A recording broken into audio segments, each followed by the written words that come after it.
Like forget knowledge. That's already been addressed. Yeah, yo.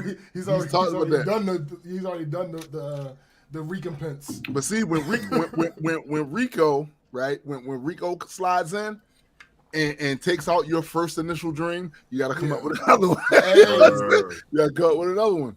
Rico don't play, my guy. Rico don't play. Rico don't play that shit. And that's Suave. Nah, man. It's just not a thing. It's not a thing.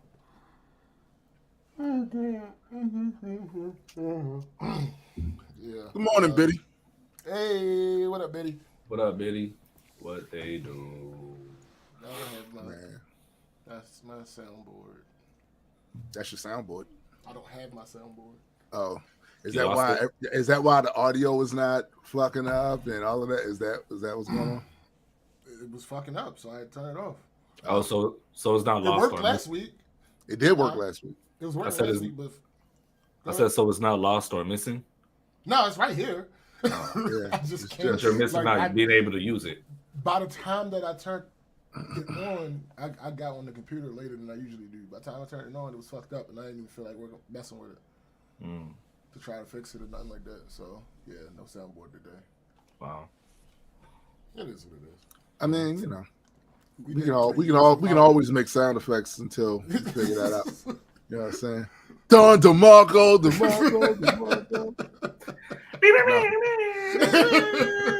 Just like that. Damn. Thanks. Just saying. Okay. Oh, James, you got to add the "Is this what you want?" to the soundboard. I gotta find that one. There was a time where I was gonna sit down and just look for stuff for the soundboard, and that was on the list. But then the very next day it started fucking up. I'm gonna tell you what you need though. 3-0, the 3-0 chant. 3-0. Oh yeah. Facts. You need that 3-0 that. And if you can't get the DNA, get the fuck out of it. Get them the fuck up out of here. Oh yeah. Yo, those are classic, yo. Facts. Those are classic. Facts. And you probably need one. Oh yeah, because he say that one should be easy. I say a lot. And you should get a tribute one Pat to said. Tsunami and shit. Oh, Pat's definitely. But him with the I got put this in subtitles or something. Yeah. You know. But you definitely gotta get a Pat Stay one. Or look at you go. Right, that's it. Is that you, bro? Look at you. Look at you go. And rest in peace to Pat Stay. I didn't know that he passed away until like 2 weeks ago. That's roughly the time he passed away. Yeah, it was only like 3 weeks ago. Oh, so I didn't. All right, so I was. You weren't that late. Okay, cool. That late. Yeah, that shit man, crazy. That shit crazy. Stop trying to break up a fight. Being Pat, being Pat. Somebody put a blade on him. Yeah, because they stabbed him to death. That's wild, yo. Yeah, and the thing is, I had just watched maybe a week or so before that an interview with Pat, and you know, he was just being Pat. Like don't Pat was a big motherfucker, right? He was, but his demeanor was not usually that. Now don't get me wrong, I've seen him in some battle, you know, swell up on somebody, right? Right. But for the most part, he was smiling, laughing, joking, diffusing. If something, you know, he didn't get the credit that he deserved for that Calico battle because no, he didn't. People, Calico bitch. That's not what I saw. No, like Calico attempted to. Yeah, you could. But also, it didn't really work. What I saw too was Pat did not look intimidated. No, Pat looked scared for Calico. Right. Because he had his people there. He knew if I wig this is the lesson a lot of people need to learn about when you're in a situation and everybody else is there because of you. Like if we go to do some sort of comic book thing, right? And you and Addie come, y'all there because of me, right? So if I go, something happened and I don't conduct myself a certain type of way or show some composure and I just wig, y'all gonna wig. Y'all gonna go, oh, well, that's the cue That's the green light. So you're responsible for that. You're responsible for that shit. Mm-hmm. So I think what Pat was doing, to me, what Pat was doing was, if I allow myself the luxury of swinging on this nigga, this whole thing gonna shut down. If I even look like it's about to be that, because I know what my folks gonna do. Yeah. He got his folks there. Nah. Pat was the mature person there, and to me, the reason Calico did all of that shit is because he handled bars. Okay, hold on. I think Cal gets a little bit more bad press from that than he should get, because they've talked about that battle since, and if you obviously you could always retcon some shit, right? Right. But hearing what he said and then looking at the battle again, I kind of believe him. It was his strategy. It kind of falls into what you said, but it was just a strategy that he was using. No, trying to I get it off his game. I get it. Because if you look at him, anytime he would be on that shit, and if you look at his people and they move forward, he'll back them up. Yes, yes, like every single time. Every time. So it was like, but okay. that's what I mean. Like, you talking about the battle when it was in the parking garage, right? No, that was him and Ill Will. Ill Will. Oh, okay. Ill Will. No, him and Pat Stay. They was in. I can't remember the name of the place, but it was one of the King of the Dots like usual places. So we got a first time viewer. Oh shit! Cosmic Giant. What's up, Cosmic? What up? That SBJ. What? Oh.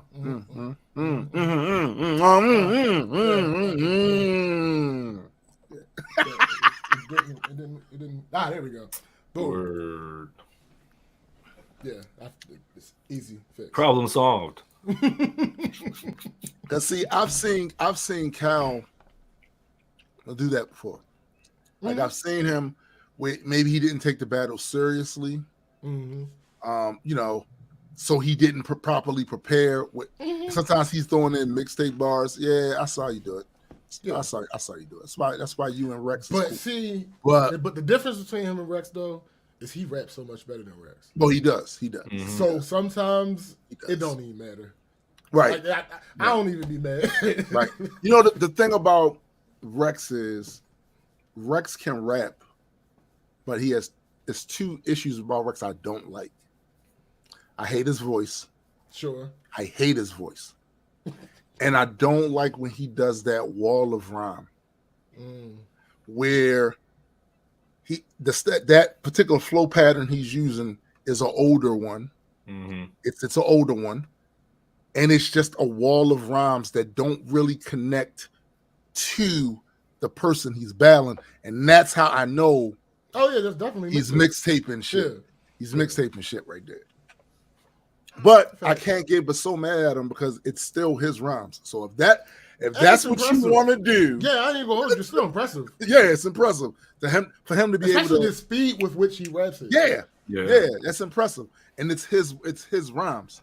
So if that's what you want to exhaust this round on, that's on you, bro. But just know you got to take the judgment. And did it right. You just got to take your judgment after it. And that's the one thing he would say that I used to always agree with when people be trying to get on. I'm like, yo, they're still his raps. Yeah. Like he wrote that. He's somebody that just never tried to adapt. Yeah. That's really what it is. Because that comes straight from the days before the cameras. Yes. That's literally all it is. And he's like, wow, fuck that. You want to keep it the same way. I'm going to write. Yeah, but I'm going to write this way. Now, there are times in his bars where he does address, like, if you look at the very first URL event with him and Math, headlined that event, he had bars for Math. Oh, yeah. Directed to Math. But if you did Jonathan? What up, Jonathan? But then just dissect the bars. If you took Math's name out of it, you could have put anybody's name in there. Yeah. You know?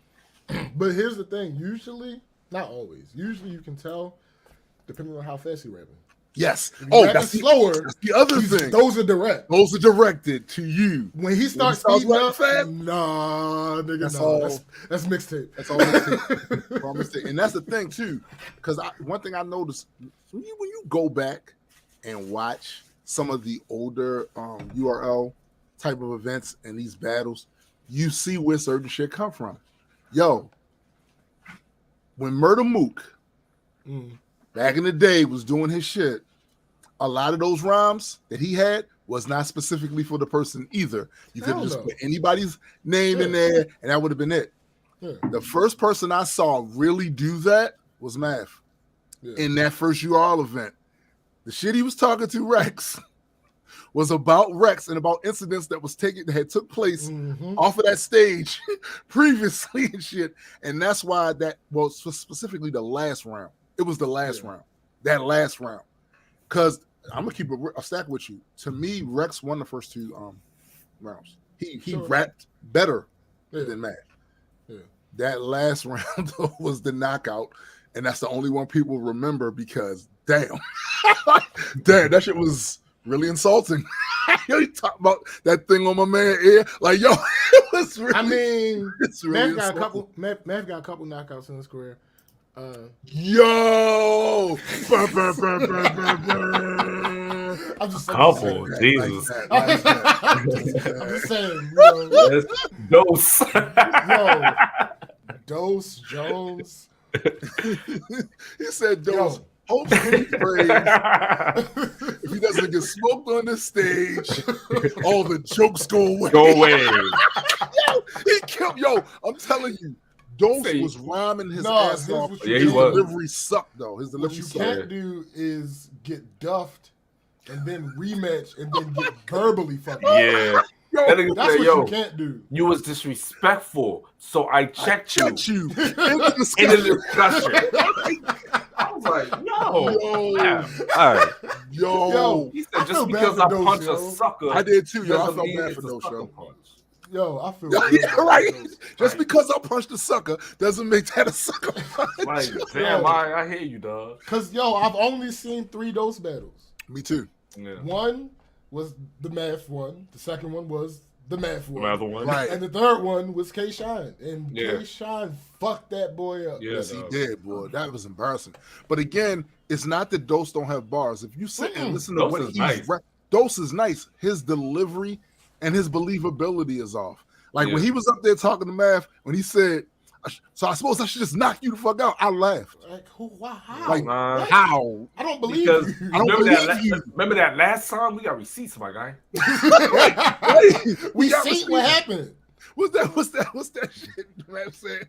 It's nothing. Let's get it. Yeah. Yo, unless it's an actual fight, like it lasts a while. Yeah, I can't believe you when we got evidence of somebody duffing your ass. Yeah. I can't believe you saying you should have did this. You should have. Yes, but you hit the floor. Like what do you?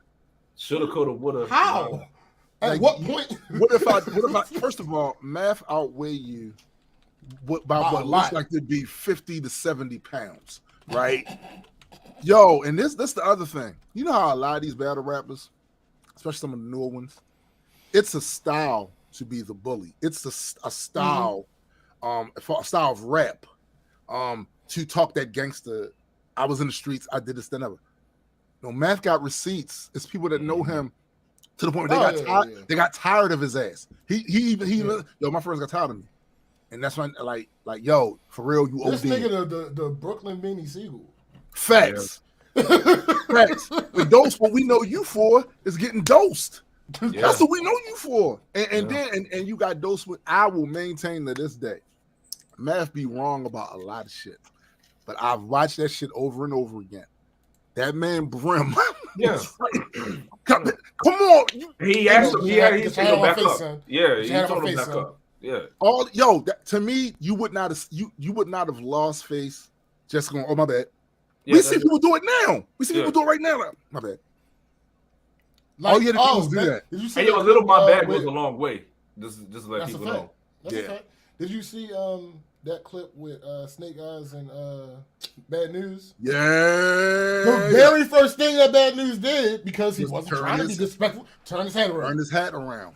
Right. And they was fussing. And they wasn't battling. They was fussing. Yeah. That's like, bruh, if you're in a battle. This is a battle. Right. Like, yo. and look, here's the thing.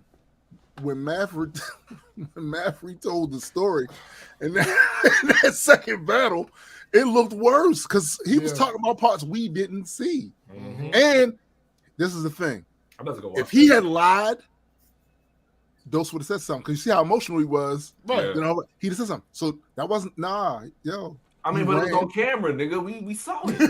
But see, everything wasn't on camera. Some of the parts Mav talked about, like we saw him punch him. And we saw everything go crazy. That nigga we saw him get dragged off. But we didn't see the part where he was in the corner like this. Right. We ain't see that. Mav talked about it. And if that had been Cap, as emotional as Dose was in this battle, talking to some Mav's words, he'd have said something. Even if that was Cap and Dose would have said something, I still would have believed Mav, my nigga. Still, which plays into Dose's lack of believability. Like, we don't believe you, sir. We don't believe you. I didn't believe him when he even got closer with the brim when Matt told him to back up because the nigga was like, what's up there? Here's the thing. Nah, why do you feel like this is the hill you want to die on? Yeah, it doesn't work because you just back up. He was kind of whooping Matt's ass a little bit. Yo, and here's the thing, Matt. He was winning. Like you said, Matt outweighs you by 87 pounds.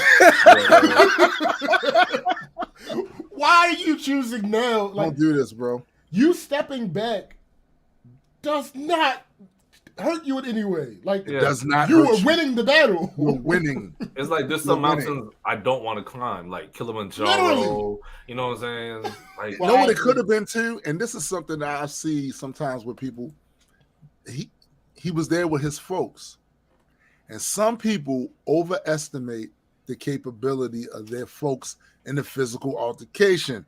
And I think he felt because he was there with, just because you there with a lot of people, don't mean that everybody there about that life. They just there with you showing support. And Math was there with some of his folks. Oh, yeah. So this is another case of not being responsible. Wait, wasn't they in Brooklyn too? No. Oh, they was in Philly? They wasn't in New York. They wasn't in New York. It was in Philly? I think it was outside of Philly. Yeah. Damn, how you get damn. Who the fuck? Yeah.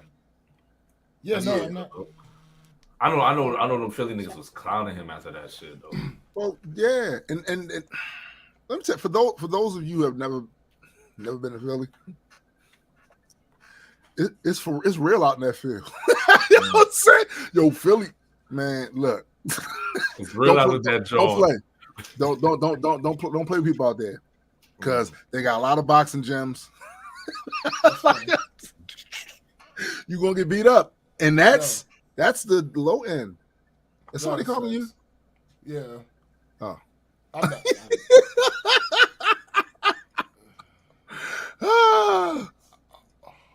Damn it! That's crazy. Yeah. That's crazy. Hang the fuck up! Like why? Why are you still going? Why are you still going? Wait a minute, did Addy accidentally call No, it's not Addy. It's not Addy. Oh, no, I ain't mean. Hold on, where's there we go. All right, because we're talking about this, I gotta play this a little bit. I can't play a lot because you know how YouTube get, but right. I'm not gonna super embarrass him and play the math shit, but see, I know what we're talking about. Something that'll suit a fixed weight. Getting sick, well, that's something that'll suit. Oh shit, who talking? Ripping the tool off from headshot before he drop. Ripping the jewels off from stomach shot, headshot. Niggas is moonwalking. Listen, look at his face though. Like, look at those face. Look at his face.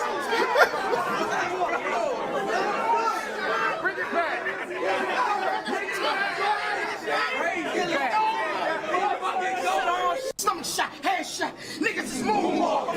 Trying to cruise, nigga, I cruise on him. Hold up. See, I tried to take the right angles. That's 90 degrees. was abusing the hunch. But besides the obvious, your career isn't leaving me much. Like you took that nice strong right, let's be honest for once. It was a spike prom night. Only thing we remember is the punch.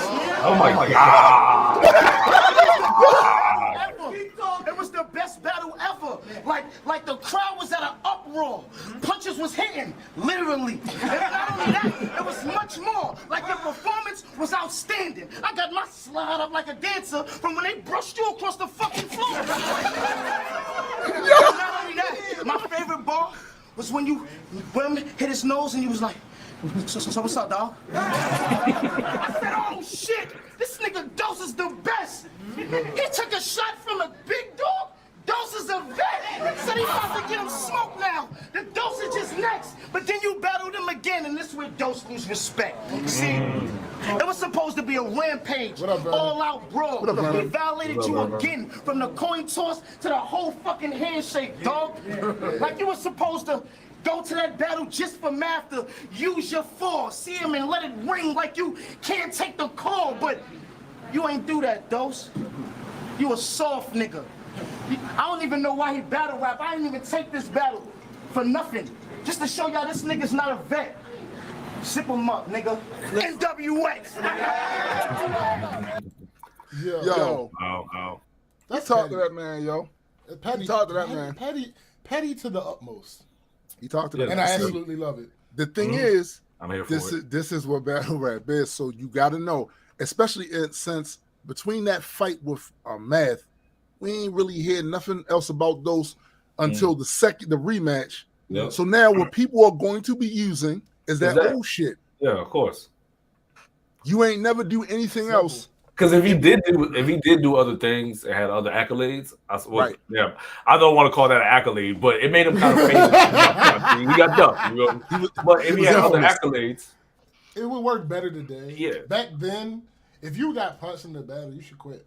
That's over. It's over. Yeah. Back then. You can't. Yeah, back then. Now you it's couldn't do it. different. Yeah, we seen several people get punched in a fight, and they're still doing. Matt got duffed. He got jumped and shit. And look, and now he don't battle rap no more. Now I was telling me and James was talking about that earlier this week. Yo, Math channel, his show is blowing up. He's doing like things. He get 1 million views a day. Like Math. He interviewed somebody recently that's like a big name, like outside of his realm of like. No, he been doing that for a while now. But Voice. He's interviewed Rock. Banks. Yep. No. I mean outside of hip hop though, like it was like some other. Okay. I think he was on his. I think he was either Math was interviewing him or he was interviewing Math. But then there was another one. He was interviewing what's his name? Adam. Oh yeah. I saw that. Yeah. I saw that. About the whole Joe Budden shit. I just see him do things outside of like battle rap. He right at this point in time, Math is out of here. He's out of here right now. Like, and I guarantee that channel gonna get 1 million subs before this year is over because that's how fast that shit is growing. And it's just funny because I have a mostly like-hate relationship with Math. Yeah, because Math was one of the dudes early on that people were watching for in battle rap. They was watching for Math. Yeah. Especially after that Iron Solomon battle. People was watching for Math. But then you hear Math talk. And it's like, oh. You say like, oh. And it's one of them things where I don't like when people try to take shit that you already earned. So that was something else. A lot of shit that they was trying to ride Math for, saying that he didn't do, he actually did. He actually did that. He was actually the guy. Y'all don't have to. He has enough issues. Y'all can attack without trying to take what the dude earned. He earned that. Y'all can't. Yeah. As far as watching his show, though, clips specific about certain topics, maybe, but I can't because inevitably Math is going to say something. Right? He's going to say, and I give him props. He's gotten very good at the interview part of that. Very good at that. But when he starts going on these less than fact-based rants, surprisingly well. He did. Yo, he did because Tony Yayo was. It might have been some furniture. Yeah. Like, but no, he handled that, yo. The way, as dismissive. Yayo went off. Yo, Yayo was dismissive as hell. Like, what's this nigga talking about? Like, yo, you talking real crazy. Yeah. You talking real crazy. I don't know. Maybe it's because Uncle Murder was there. Or maybe it's just math, just maturing. Or maybe because a little bit of all of that. Yeah. Math is maturing, and he knows where he's at now, the space he's in. He's doing really well. And he gets to talk shit now. Yeah. But he doesn't. I noticed that he doesn't. No. Like, he could talk about all like the battle goods. Yeah, he might say little, but he ain't doing what he could do, right? No. He's not. But I think it was that, but I also think it's the fact that we not going to act like Tony Yayo don't run with them boys. That's 50s man. Facts. You might get out on him right here. I don't know. But we're in New York. Murder was right there. That's true. That's true. We're in New York. You gonna walk. Like, seriously, we're in New York. You gonna walk. If you swing on Tony Yayo, y'all get the rumbling in the motherfucker, and 50 decide. Nigga. Nah, yo. Is that barbershop shop in Queens? What's up, Sandy? It's in. What's up, Sandy? Was it in Brooklyn? Good question. Did he say Brooklyn? I can't remember, yo. No, it might be in Harlem. Yeah, I think it's in Harlem. It's in Harlem. Said it earlier. It's in Harlem, yo. It's in Harlem. Yeah, it's in Harlem. Matt used to live in Harlem. Yeah, but you're not from Harlem. Right. You live in Harlem, but you're not from Harlem. There's a difference. You know what I'm saying? It's a little difference. People want to take sides depending on. You know how that works. Now in Brooklyn, I wouldn't swing on Matt from Brooklyn. No, I wouldn't swing on Matt from Brooklyn. Nope, that's gonna get you hurt bad, bad. Especially if hands. Nah, we ain't doing that. That's not that. But shit, I'm not Poplar Grove around hands. Facts. Facts. Yo, hands is murderous, yo. I think it's murderous. Yo, big but for no reason. I'm just saying. Poplar Grove, Emerson Village, Walbrook Junction. You know what I'm saying? I'll swing on Matt there. Absolutely. Absolutely. Russet. Brooklyn? Nah, yo. Yo, had an Asgard. Brooklyn? Any part of Brooklyn. I don't care. You know how Brooklyn do. Every time they look at you. Put hands or feet, foot on you. I'm just saying.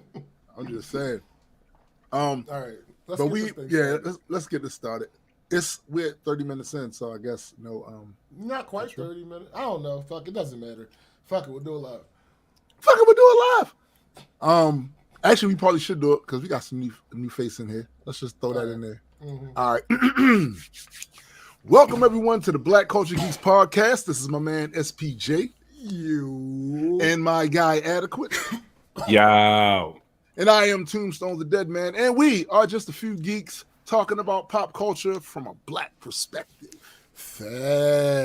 Facts indeed. Now, you know how we do. Let's start all of this off with what our weeks were like. And I'm going to go first because mine's probably a little shorter.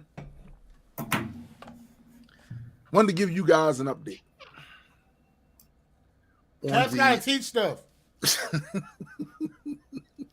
Vermin said Addie's color changing room is mesmerizing. Look, remember when I talked about a few weeks ago this ongoing thing with the wildlife in this neighborhood, specifically in my backyard? There's been a new development. Oh God! Of course, the wasps are out of here by now. Like, I ain't seen no hair of them. And now we kind of at least knee deep in fall. I don't think that I'll be seeing them until next season. Sure. The crows have not come back. They chilling, doing their thing, whatever. The squirrels are still picking the bones of that fig tree out there, grabbing what little figs that are left at the top and I still see him running around with it. But there's been a new entry, a new player. New challenger. New challenger. Groundhogs. They're here. They're near. And I guess we just got to get used to it because they have planted roots right inside the yard. Not the main part of the yard. The other part where the fence is and that barn is over there. So I remember it all starting is I came out to the backyard and I see this fat, furry thing scamper through the gate. I was like, is that a groundhog? Right, Cindy. Right. We need Bill Murray out here. So I'm like, what the hell? So, but I saw it, but I didn't see it. You know, it's just a blob of hair or whatever. And then consequently, almost every time I go out the back during the day, I see it scampering, whatever.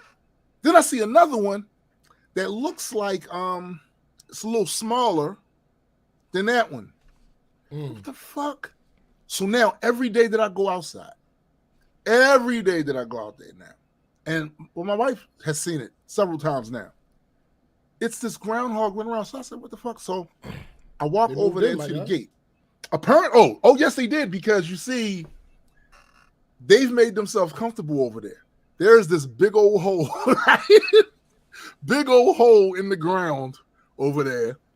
And I noticed that they always seem to come from around that area right there and go back to that area. So apparently that's where they're staying at now. Now, I don't know where they stand in this ongoing back and forth conflict, this Cold War I'm having with some of these nuisance ass animals. They could just have moved into town, don't know anything about the beef. Or, as you suggested one time before, SPJ, the crows, you know what I'm saying?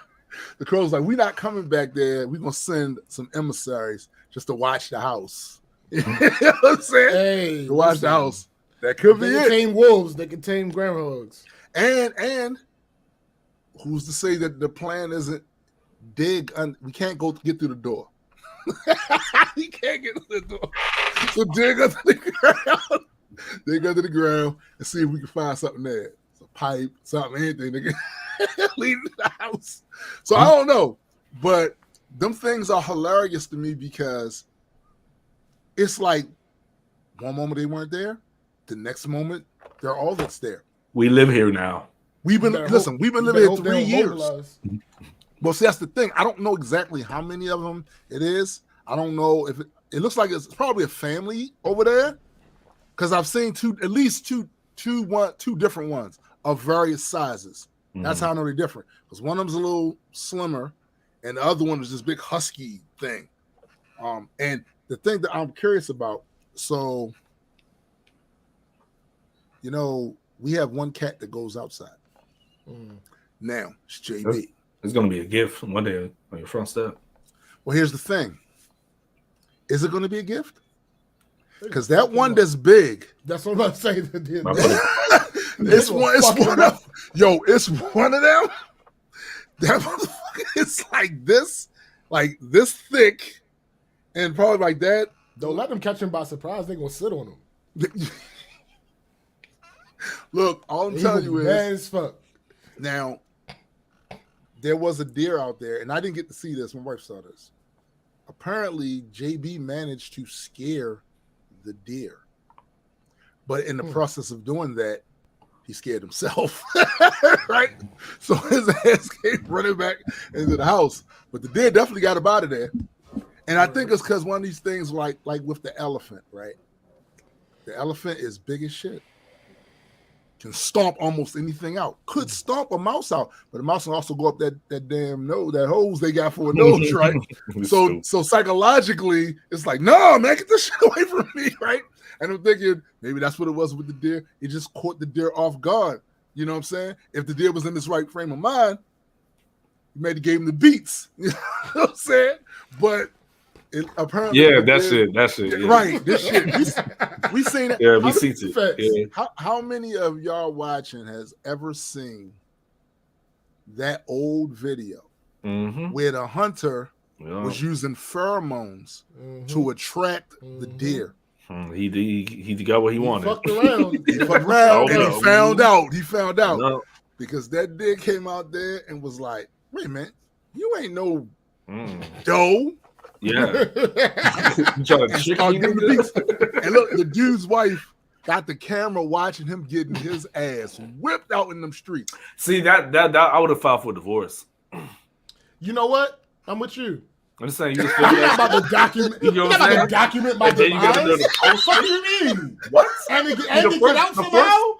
The first I'm offense not putting is, that shit out. You know what I'm saying? The first offense is you just standing there recording the shit, not trying to defuse the situation. Yeah. Throw a rock or something. You shouldn't be out. Throw a rock or something. First of all, no, fuck that. First I'm just of all, saying, you shouldn't like, be out hunting with me if you don't got a gun too. Yeah. Shoot a warning shot. But my question is this though: where was his? I don't know. That's what I'm saying.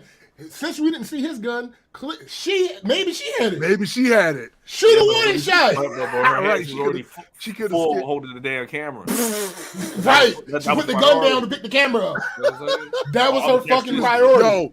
Yo, what if that? That's why we're getting a divorce. What if there is another video feed that shows the other angle where that's exactly what she did? She was like, pulls the camera out. We're going viral. Like she could have made that choice right then and there. She said venison, or viral. I'm choosing viral. B for viral. Yeah. Oh god. Oh, DACA, yo, that's hilarious. DACA demise actually sounds like a documentary series I watched. Nope, we're not doing that. DACA demise, like we're not doing that. Listen. All I can tell you is, it'd have been over. It would have been over. Yeah, it would have been over. I'd have filed as soon as we left. As soon as we out them woods. What the fuck were you doing? You saw me over there. For what? You saw Bambi over there. World Star. Yeah. What if she said that? Oh nah. What if she said that? What if she went? Oh, World Star. Yo, listen. If she yelled World Star, I might have went to jail that day. Yeah. Yo, man, listen. And like you doing it and you having fun with it? Nah, nigga. Bruh. Well, I mean, she ain't say, "Babe, are you okay?" No. First words out of her mouth. World Star. Right. She didn't even yell for help at all. And if she didn't yell for help, sure. A little bit. That's why while growing up, I was like, "Yo, certain niggas can't go certain places with me." Facts. But then too, listen, I've always said you got to know your friends, man. Mm-hmm. You got to know your friends, particularly when you're younger. Yeah. Because when you're older, let's call it spade. It's less likely for that type of stuff to happen. But when you're younger, you really should know your friends. And it's not that you can't be friends with people that's not about that. I had plenty of friends that wasn't a thing. Just certain places you gotta know. Right. Yeah. You gotta know. Like, we about to go down here. You're not going. You're gonna stay. Ain't nothing against you. It's just not. That's it, Cosmic. Not all friends are for all situations. They're not. I had friends. I knew who to take certain places. You know what I'm saying? Like, because the thing is, you, especially as a teenager, you don't want your friends to be a liability, dog. Like, no, I don't want to be. I also don't want to be mad at you. Yeah. Because I'm gonna be mad. If you dip or you don't do nothing, I'm gonna be mad. I'm gonna be pissed because this is what we used to always tell niggas, like, anything can happen any place you go, but there's certain places you go where it's more likely that these things can happen. So in the event that we're at one of these places where we didn't expect it, but it happened anyway, at the very least, you could keep somebody occupied. Yeah. So I'm not over here getting mollywopped. Like holding nigga back or push a nigga, something. Like push them, grab a hold to him, whatever. What I would really like you to do is like duff somebody first off. Okay, but you might not be able to. Yeah, he might not be that. But keep him just busy. hold him close. So I'm not getting jumped because I got the better odds of duffing this dude, and they can get over there and help you with this dude. Yeah, but No, I'm just saying, like in an ideal situation, I would want them to do that. But if you can't, hug. Yeah, just give his neck a hug. Do something. Even the nigga I drop, kick him or something, dog. Yo, facts. If I get him down, get on top of him. Yeah, right. So I could. But the worst thing you could possibly do is we in that situation and you do nothing. I don't know what's worse. Or if you break doing out. nothing and standing there, freeze. or I never freeze. Stupid. I never freeze. Or you running. Like I don't know which one's worse. Out, my nigga. You running, you standing there, but not doing nothing. Yo, don't run unless you see me run. Yeah, and that's the thing about it. Like all of my core friends when we was growing up, we all had the same philosophy on we either fight together or we run together. Right. It's not going to be a case of some of us pew, pew, pew, no, and somebody out there fight. That's not going to happen. We either going to run together or we're going to fight together. Because you know why? Like y'all live in the same neighborhood. We know where you live at. Like then you're going to have to deal with us. Dog. That's but it's true. Facts. But it's also a thing of honor. Like I could not be home safe knowing my man's is out there fighting for his life, and I left and went. I can't even look in the mirror. Yeah, you can't even look at that nigga's direction no more. Like the person that did the offense, like that ran, you ain't gonna be able to say what's up to me on the block. No. That's some of my friends that I grew up with. I dare you. Move. Yeah. Move. You're gonna have to move. Walk on the other side of the street when you walking past my crib. No. Move out the neighborhood. Oh, you can't stay there. Some of them guys. Zip code. Some of them guys. Yo, I'm gonna get a classic example. So names will be changed here to protect the infamous. All right, all right. Names will change. So this guy named Carlos. It's not his real name, but I named Carlos. I know Carlos. Big. Me, Carlos. Big. Shut up. Big dude. Carlos was an animal. But see, numbers are still numbers. I don't care how humongous. Yeah, that means you're gonna drop a few, but numbers are numbers. And when these numbers have weapons, they have melee weapons, like golf clubs and shit. I don't care about your size. That don't mean anything. He experienced the Donnybrook. Because he refused to run, yo. Well, now it was him, 5 other guys. Carlos refused to run. He told the other guy, y'all can run if y'all want. Now, mind you, the opposition, over 10 golf clubs, bats, sticks. Rightfully, them other dudes was like, yo, we not winning this. And if anything, it's going to be some severe injuries out here. Like, it's not, we can get these dudes another time. Carlos didn't want to run. He gave them dudes permission to run. Y'all can go ahead. So they left. And when the boys came down that hill, it wasn't good for Carlos. He survived it. No. But one of his eyes didn't. Right. You might have been blind in one eye after that. It's not worth it, B. It's not worth it. It's not what you can always get people later. Yeah, like discretion is the better part of valor. But you live, son. Yeah, live to fight another day. Fuck that. It's not worth it, bro. It's not. But the thing is, when after all that situation happened, Carlos was mad at those dudes that left. And I'm saying, yo, one, you told them to leave. Yeah. Two, this was really unwinnable odds. They did the smart thing. Right. You should have been with them. Yeah, they could have he could have spent the block on them. They could have spent the block on that. You didn't have to say that, but Carlos was mad at them.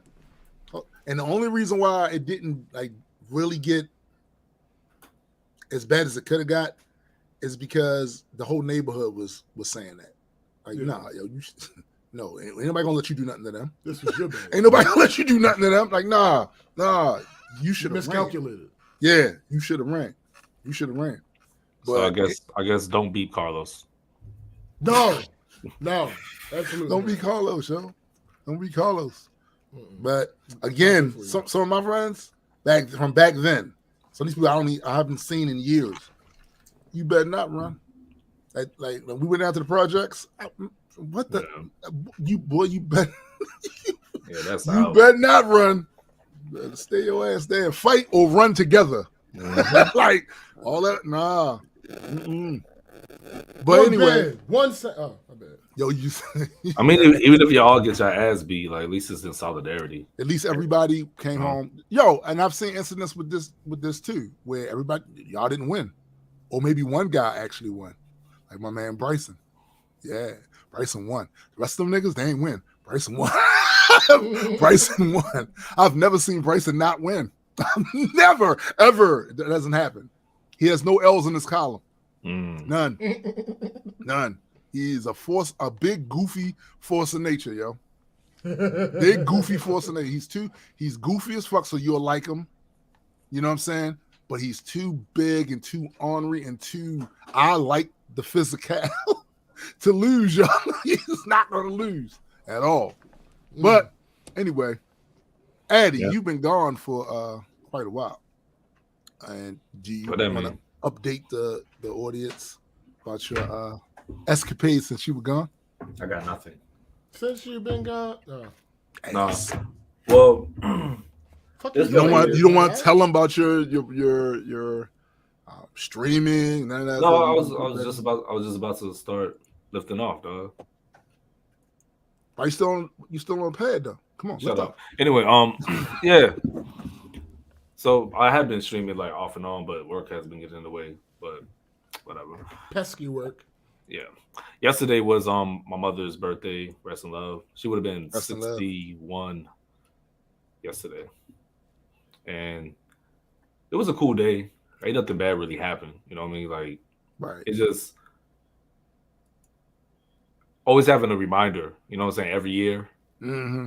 You know what I'm saying? And then not knowing what everybody's going to do for it and all that shit. So most of the time I just spend it, by myself, or I just sleep through it. Right. Or I'm working, But it was happy to see that memory of her that I posted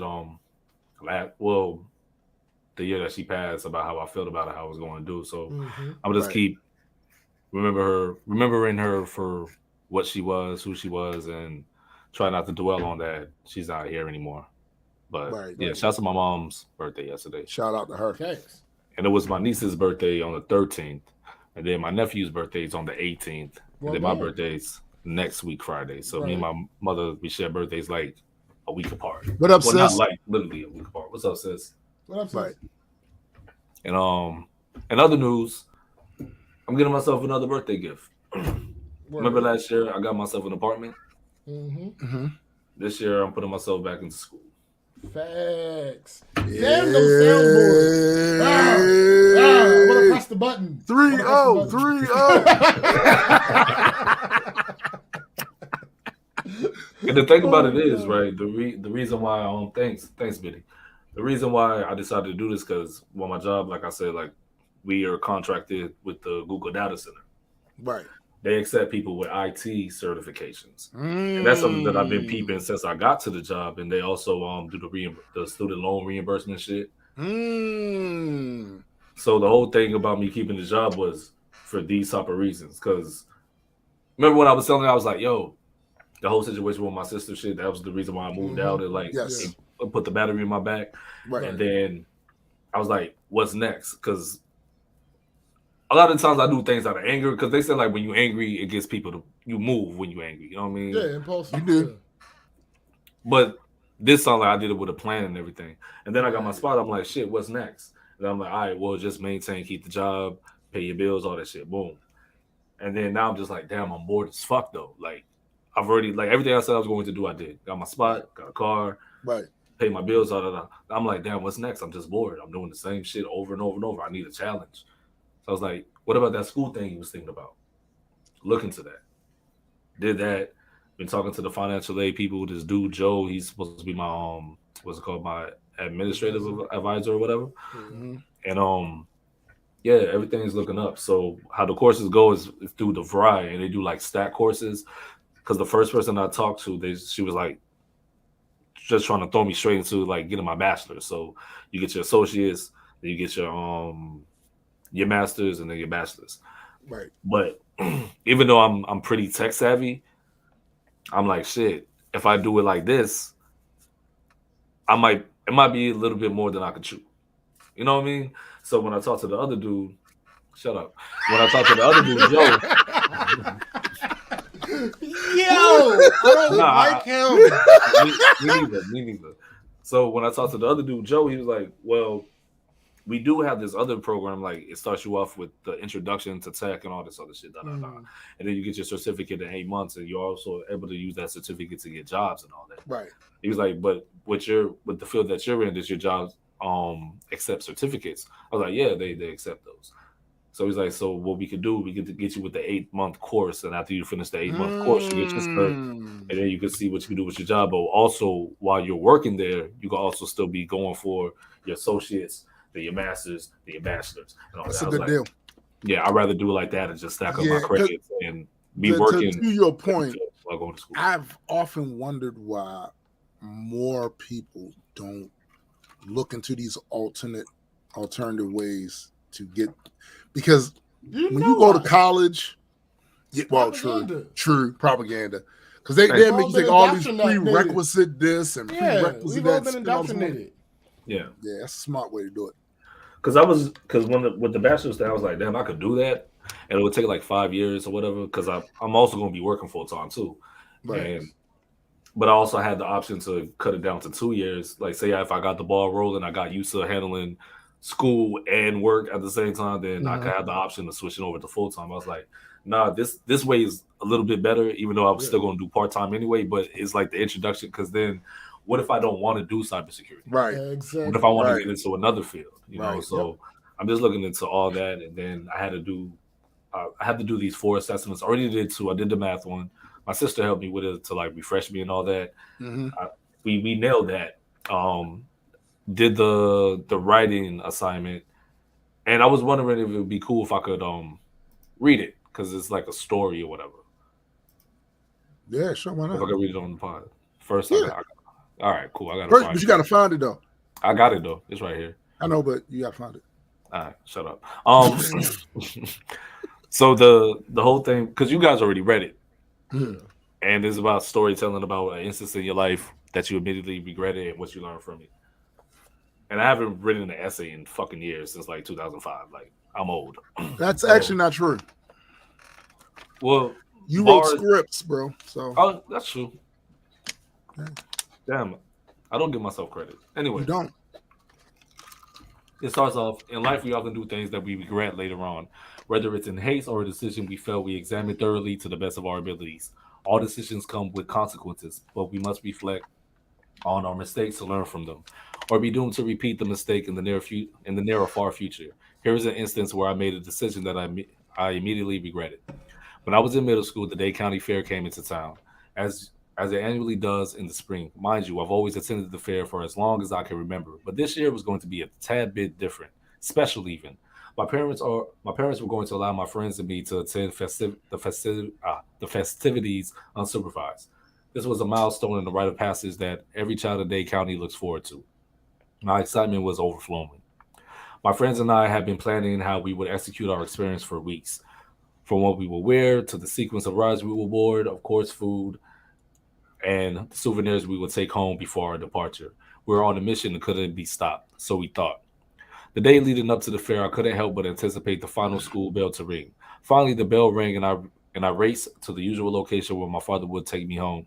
Do you have any homework? He said. No, I replied, a bald-faced lie, because all I could think about was attending the fair. He responded. That means you. See, and now I know where you got that from. Got you. Got you. As we arrived home, my mother was present. She asked me the same question as my father did earlier on the ride home. No, I said, another lie. But this time I knew trouble was brewing. As I put down my starter backpack, my mother immediately picked it off the ground and rummaged through it as if there were a winning lottery ticket in it. She grabbed my weekly homework calendar and gave me one last opportunity to confess the truth. Again, I lied. The look in her eyes was filled with disappointment and confusion. She explained to me that she and my father already knew that I had homework and could have fathomed why I would go to such lengths to lie to them. They gave me some time to think about what I have done and will come back with the verdict later on. While sitting on the edge of the bed, they came through the door, and the verdict had been reached.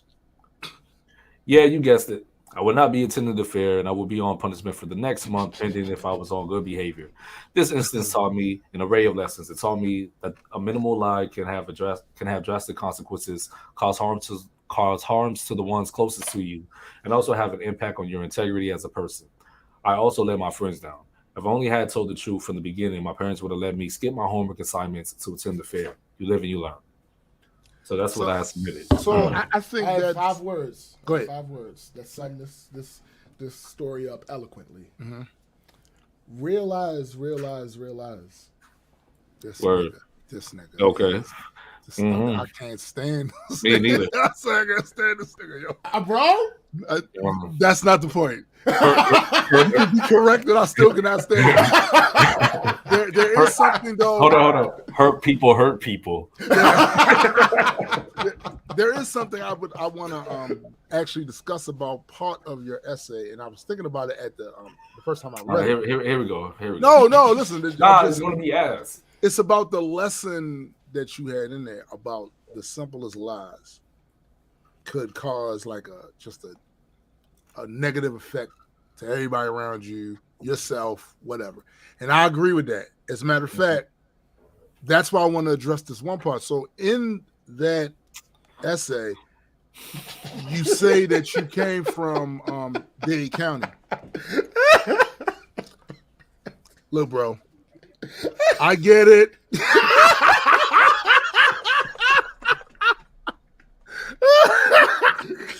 Yo, I'm just saying, I get it, but we know damn well that's not where that man came from. Yo. He battlefield removed himself. Yes, he did, though. Like, I'm just gonna show y'all where he. I'm gonna show y'all where he actually comes. Gables Estate. That man is so the fact that he's running around here, you know what I'm saying, in 2022, telling y'all, you know what I mean? Well, to be fair, Coral Gables is in Dade County. Like all of Miami is in Dade County. So okay, all right. Well, you know what? I mean, I'm gonna give you that. Get your facts straight. I'm gonna give you that. I'm gonna give you that. If you're gonna lie on me, at least be correct. I just didn't want you capping. You know what I'm saying? Oh God. Dade County. But yeah, so it was fun writing that because it reminded me of when I was in high school. Like if you had to do a flow to write sets, right? I'm not sure if they still do it. So you have to write an essay, and they scale it from like 1 to 5, and 5 being that's the highest score you can get, mind you. In 12th grade, like my GPA was like 1.3 because I didn't do no work. I didn't give a fuck about school. Hold on, what grade was that? 12th. Nigga, what were you doing? Walking around the earth with a 1 point anything grade at what? I mean, I had 1.0 grants. Never mind. Shut up, nigga. That's called wasting. That's called wasting time. Yo, no, but I wasn't wasting time. I wasn't doing shit. Like I wasn't dumb. Right. I just didn't do none of the work. Nigga, we know who you are. That's what we know. That's why we asking you. Right. I'm telling you why. I'm telling you why I got the 1.3. Nigga, be more worried. Be more worried if we was like, yeah, that sounded about right. Right. I mean, shout to y'all, kudos, but I'm just saying. It's no way you should, boy. Y'all hit him with the uncle. What the fuck? You walking around this mother. If I was your mama, I'd have been whooping. What? I mean, you walking around here with a 1 point what? It was too late at that point. Too late. No, yikes. No, they make bets. But yeah, so I'm not listening to him. So before the highest score you can get is a 5. So what they do, they announce like people who got the highest scores and shit. And they did it by the ranking. So they did, the people who got a 4.0, such and such. People who got 4.5, such and such. Jamie Davis. Everybody in language arts looked back, was like, how the fuck? I was like, nah, niggas, I'm not dumb. I just don't do no work. Like, I don't give a fuck about this right now. Bruh, let me tell you something, man. But I'm gonna tell you, knew some true assholes in school. and they was walking up out of there with something. What are you? What the hell? No, yo, that's impressive. Yeah, I don't think you can get any lower than. Seriously, I didn't think you could get lower than that. But that's impressive. Like, I wasn't doing nothing. Yeah, I wasn't doing shit. But I was passing Florida rights and all the like standardized test shit in order to graduate. If my GPA was like 2.5, I would have been able to like graduate from that school instead of having to go to like what's it called, continuation. Oh my goodness, man. Yeah. I had the knowledge and all that shit to do everything. I just didn't want to do no work. Yo, Jay the Nerd has entered the building. Oh shit. That's it, but that's in the past. But yeah, living legend himself. So now that you're about to go take these courses, I'm hoping we see something more from you than a 1 point whatever. Nah, nigga, I'm getting a 1.5, nigga. Fuck you, mean? That shit better be a 5.1. Oh no, I'm gonna get the grades. I'm definitely getting the grades because the thing about it is it's something that I want to do. Because I like to learn. So, and but like I said, do you though? Shut up. And then it's something I want to do for myself. I want to because I feel bored. You know what I mean? I mean, you could always do some push-ups. No, fuck that. I've been running though. From the cats? From the geese? You been running from the geese? Yeah. That's all right. No, they ain't here this summer, yeah. They started dipping. They go like to Florida and shit. Oh, they'll be back. Yeah, unfortunately. But yeah, they be going there and finding out stuff about you and shit. Then when they come back, that's why they be on that bullshit. Pretty much. They go to Florida to find out about your time there. When they come back, they be on that bullshit. Yeah. When you was living in Gables Estates, was there a geese problem there? Did you ever remember seeing geese like they? Yo, James, how are your weeks, dog? I know you've been having decent weeks. Oh God! So you good? You done? Oh yeah, I'm done. I landed. Yo, Jada said geese skate. I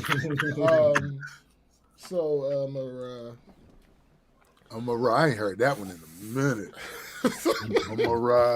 So my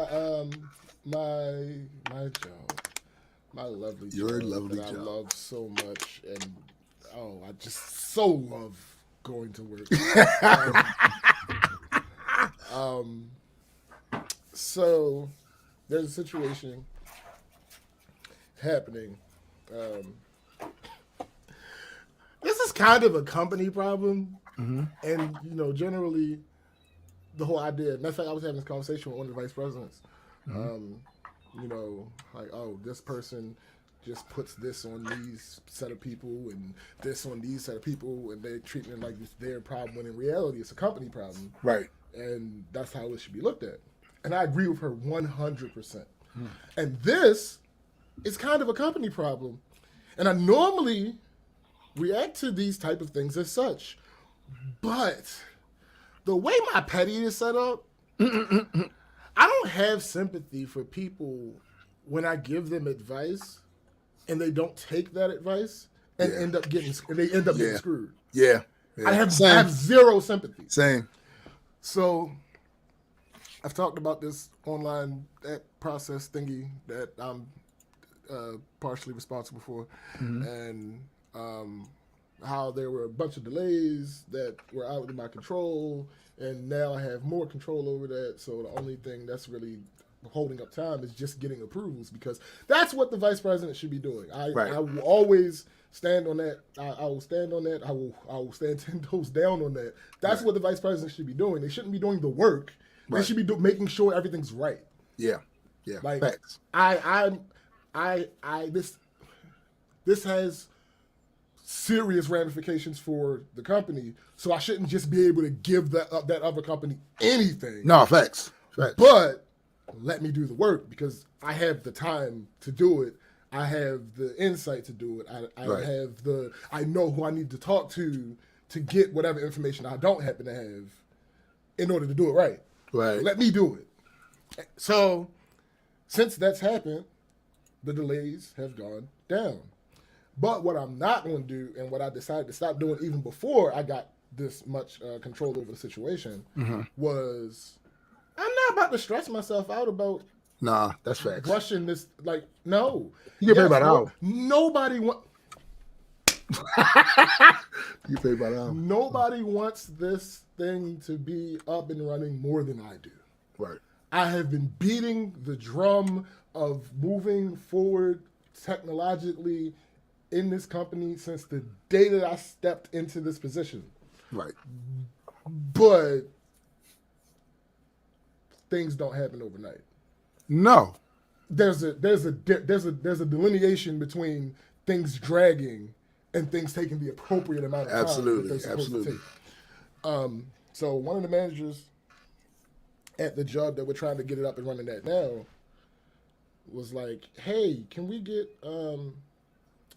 to avoid all the technical stuff? Basically, she wants the company that we're working with to do half of the job that they will be doing when this is up and running. Okay. Now, what's good, bro? Earl? What up, bro? Yeah, they want the company that we're working with to do half of the job that they're being paid for now instead of waiting until we're up and running.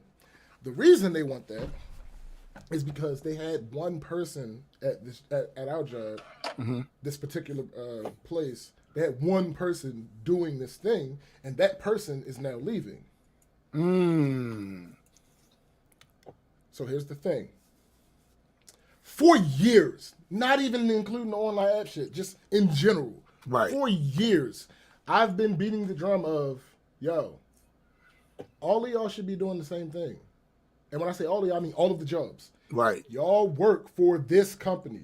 There should be the this company way, not the this sub-company way, this sub. No, yeah, absolutely. There should be the this company way. And anything that is different comes from necessity, not from decisions. This manager likes to do something this way, so no. Right. That's not how it's supposed to work. Everybody don't agree, so it doesn't work out that way. It is what it is. If realistically, there are people that have the power to make this happen. Apparently, they don't care enough or don't know enough. I don't know.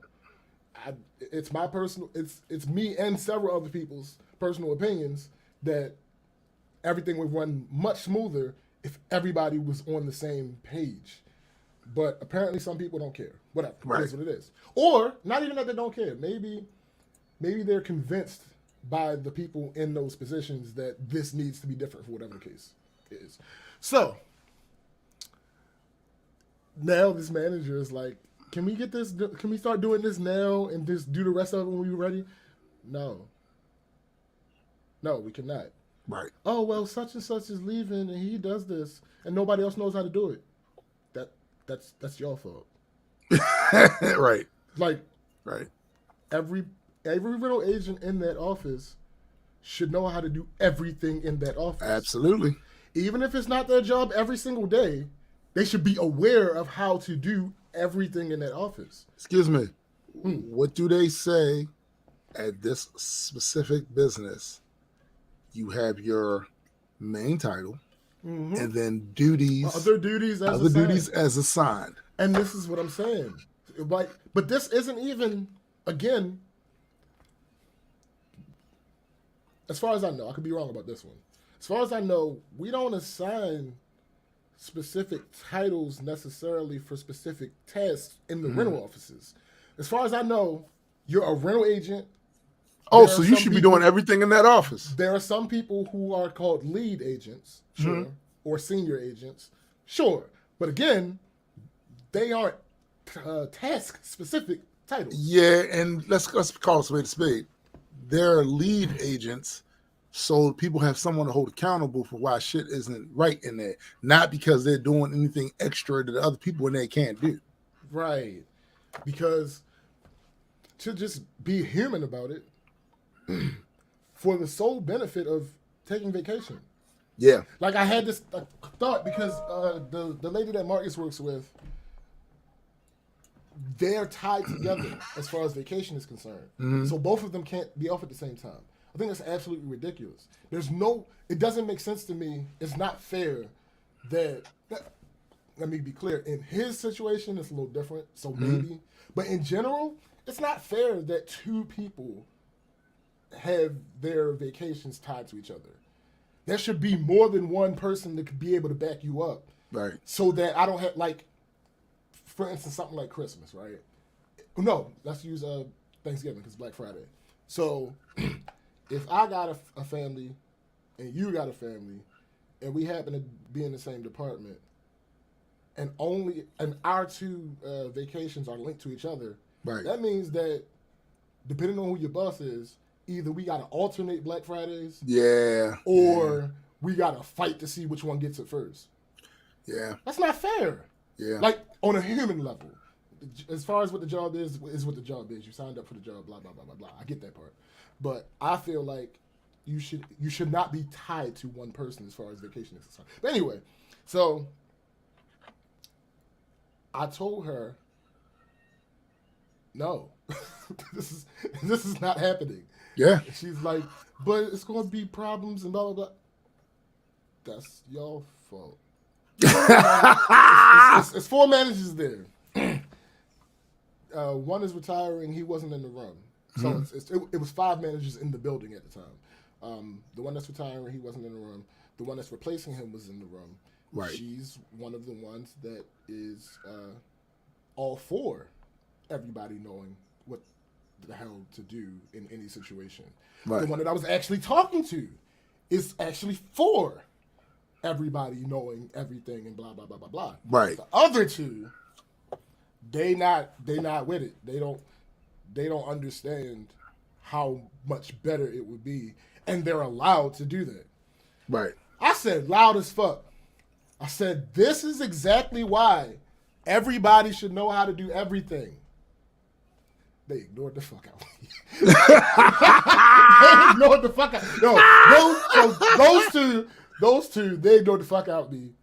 The one that's replacing the one that's retiring, she looked over at me. She was like, "Yeah, you're right. You're right." So I told her because the one I was actually talking to, that's my homegirl. So right. I was like, "Listen, I'm telling you no, but ultimately it's not my decision. So ask Debbie."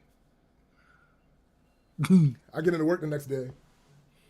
Debbie's like, "We got a problem." I said, "No, we don't." She said, "What you mean?" I said, "I don't know what you're about to say, but we don't got a problem because I ain't do nothing." Right. I ain't do nothing. Ain't nothing. No, don't do that. She was like, "Yeah, such and such called me." "Oh, I know what that is." "Yeah." She's like, "No, we can't do that." I said, "Calm down." Oh, you just told him to calm down? You know that's not a... No, listen, fuck that. Calm down. I've told her no. Now you've told her no. Right. They're going to have to deal with it. They're going to have to figure this shit out. Yeah, but such... Don't worry about that. It is absolutely something that could potentially affect you, but not to any great degree. Let them fucking figure it out. Because if they weren't so fucking stubborn about this wouldn't even be an issue. Yeah. It's facts. It wouldn't be an issue. Facts. Like, what? But anyway, moving on. This lady, I talked about her before. She appears to be homeless. She's always walking around where my job is talking about, "Sir, hungry," or "Me hungry." I even saw her like 5 miles away from my job one day. Is she the from same Flintstones? Hold up. Me same hungry. routine. But in all these years, the only store I've ever seen her go into was the little lobby shop that's next to my job. But never buying food, buying lottery tickets. Interesting. Personally, I've never given her anything because of this very reason. Because if I'm going to waste my money, then I'm going to waste my money. In other words, you're going to play the lottery. You're not getting her lottery. No, what? Right. No. But I don't have that reason anymore. I finally saw her in a food place. And she was eating. No, she was in line. But here's the thing, right? You have to know that at some point she eats. Like, but but that doesn't mean that she's A, actually homeless. That's true.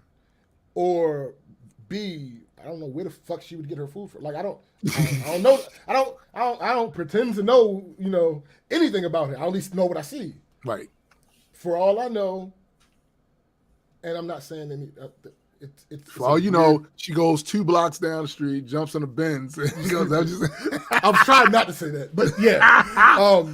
No, I don't really believe that. But the point that I'm making is it's a wild bar that I'm not contributing to. But again, I don't have that reason anymore. Finally saw her getting in line to get something to eat. Right. At least that's what I thought. So I don't have that reason because I've seen her in a food place. But now I have a completely different reason to never give her money. She's the rudest homeless person that I've ever met. You must haven't met many. No, nigga, listen. Nigga. This lady, she was like in front of me in line at Dunkin'. Mm-hmm. There were 2 registers being used, but 1 line. For some reason that I can't imagine. Hilarious. They were not accepting cash at one of the registers. So hilarious. At one register they weren't accepting cash. At the other register they weren't accepting cards. Right. I don't fucking no, she Thanks, don't. Cosmic. No, she can't. Please tell me that's not true. Please tell me you're joking. Because she would know. Because she might have seen her go in there. That's funny. Yo, I'm still laughing at sis, right? That's crazy. Now that too. song will not get out of my head. Oh my gosh, she's homeless. Right. All right. So again, one of the registers was accepting cash, one of them wasn't. Right. So for every next customer coming, it's true. God damn it. See, and that's what I'm saying. So now I have another reason now to never give. But anyway, so every person that comes up, the next person is saying, "Oh, okay. Hey, this register. If you have cash, you got to come to this register. If you have cards, you got to come to this register." Every time the next person comes up, that's what they say. So when it was her turn, he gives her the same info. Her response? No! If you take cash at any of the machines, you have to take it at all of them. You will take my money at this machine. Wait a minute, hold up.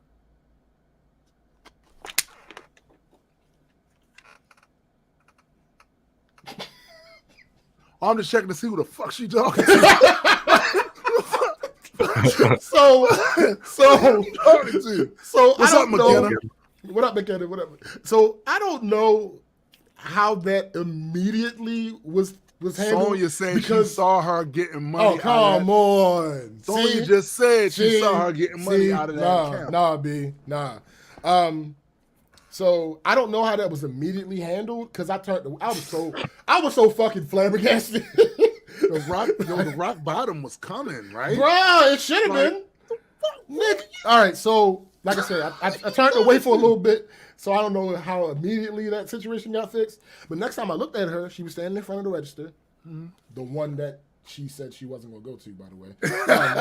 So she was standing in front of the register, looked, and she said, "I want a large black coffee. That's it." The guy tells her how much it is. She gives him money.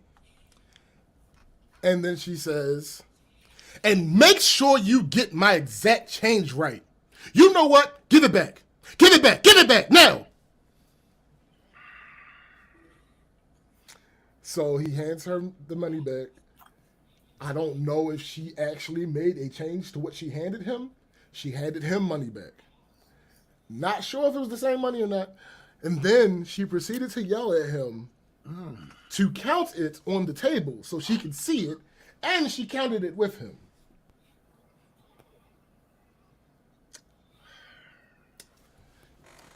So I'm waiting for the part where the guy jumps over the counter, gives her the 2-finger salute, kicks her in the belly, turns around and gives her the Stone Cold Stunner, then stands over top of her doing this. Don't forget the beer. You got the right change. And You heard me? Don't forget the beer. Yeah. Somebody goes into one of the freezers, grabs some apple juice or whatever, and this time like that. You know what I'm saying? I'm waiting for something to happen because nah, nigga, that was so at the time she's talking crazy right now. Wilding. Straight up wilding on these people. And at no point did his eyes roll up in the back of his head and he goes, rest and he grabbed by the neck and chokes him. Nothing. Well, first of all, I think they got the plexiglass up, so you can't really do any of that. Coming through that glass. How much you talking to? And I was like, yo, this is wild. Like it's very seldom. Like we've been places together and niggas be niggering. Yeah. But it's very seldom that I get I feel physically embarrassed. Yeah. Because of that. That Dunkin' Donuts ain't but so big. And it's just a bunch of you was really embarrassed for everybody in there. Like, bruh. This is cringe. Nigga. This is good. I'm like, what the fuck is going on? I don't know what is more cringy. The fact that you are acting like you're homeless. Right. According to Sonya, she got a bank account. I'm just gonna put that out there. You out here leaning on people, talking to them like they ain't shit. Nigga. Or the fact that nobody grabs you. Like, I don't know what you. Mind you, the one thing I peeped, the most egregious of it all, when I was relaying back her rant, did you recognize those same speech patterns that she uses when she be out begging? Me hungry? No, she was speaking, sir, hungry. Quite articulate. This is what Sonya right, yo. Sonya right. She got a bank account, bruh, and probably got one with JP Morgan too. Listen. So when she's on her job, she's out there going sounding like Captain Caveman and shit. Bruh. Me hungry. Food, you, sir, food. And the funny thing about it is, eventually, she started to know my face. I hadn't seen her in a while, so I don't know if she recognized me when we was in Dunkin'. But for years, she would come and she would stop at me every time, and I would be like, "Nah, I go away. Got nothing for you." Just go Eventually, away. she started recognizing me and just walked past me. But go away. They should just go away. Go away. Shoo. Go away. And then spray some potpourri. Go away. Fuck out of here. You gotta start hitting up with floss water, yo. Nigga. That's highly illegal. No, you know what I'm talking about, Biddy. You know what I'm talking about. She said, Biddy know what I'm talking about. She out there sound like Captain Caveman. Oh my God. Fuck? But when she in here, now she's a Rhodes Scholar. Bruh. She walking in here. Yo, I ain't gonna hold you. She kind of sounded like a teacher. Like, she had, if you tell me she in there with a British accent. No, it wasn't a British accent. You sure? But, yes, I'm sure. Shipping that motherfucker sound like Chris. You sure? No, my guy. It wasn't a British accent. But I ain't gonna hold, there was no misunderstanding, misconstruing. And she was very articulate. That's crazy. Yeah, yo. Mike say shenanigans increased by 5%. What's up, Mike? It's good, Mike. Yo, that's hilarious. All right, so to the terrible part of my week. So my little cousin passed away. Yeah. Peace. I'll tell you one thing. It's the only time in my life that cleaning has been therapeutic. Yeah, I hear that too, Biddy. I don't know if it's mine or not. It's mine. I don't know it is. It's my because I see my my driver doing stupid shit. But it was the only time in my life that cleaning has been therapeutic for me. Wow. So for anybody that doesn't know, which is most of y'all, I keep my place pretty. Trying to find the right word for messy. Like Yo, sometimes that's a sign of a creative mind too, and also a neurodivergent. But anyway, sometimes I feel like I operate. Somebody's watching you. No, I always feel like. But anyway, I feel like I operate best when everything is in view. Yo, me too. Like, I feel like somehow I projected to be, if everything is put away in a clean slate, I don't have any ideas. I feel like I don't have any ideas. So now I have ideas. It's weird. It's weird. And when I set a space up in a certain way, I may not have time to do exactly what I was trying to do, so I leave it there. I leave it that way. Right. And when I come back, I might not have time to deal with that, and then I have another one, and I set that up, and it's a whole thing. So, Cindy said McKenna know all about that. Hey, but I had an annual inspection Thursday. They come through every year to make sure that all the shit is everything in your place is working the way it's supposed to be working, and all that good shit. So it was Thursday. So I had to make my place palatable to people who don't happen to share the particular neurodivergence that I do. Right. Of course, I procrastinated until Wednesday. Of course you did. That's what we do. What you talking about? But that's when it happened. That's when I got the news. It's wild. I don't know how universal this is, but I've spoken to several people who kind of share something similar. There's this willful obtuseness with how we tend to deal with death. Yeah. That gets chipped away by life. That's a fact. Like, that's you know it's going to happen, but we rationalize that there's supposed to be some type of order to it. Like, the order is supposed to be the people who raised the people who raised you, then the people who raised you, then it gets weird because your friends start to die. Yeah. Then the people you raised. Of course, that order is often remixed and chopped and screwed and all that other stuff. But for the most part, I would say overall, that's kind of how things work. Where in general, extraordinary circumstances. Right. In general, that's how that tends to work. But like I said, the order's mixed up sometimes. But regardless of what order it happens in, they are all like glass breaking moments. Yes. Yeah. That chip away at the veneer. And I've now gone through all of them. Like, I never even thought about this one, honestly. Particularly because I don't have children. But it's crazy that as often as I bring this up, somehow my subconscious blocked the fact that I've raised and helped raise. I'm wondering if that is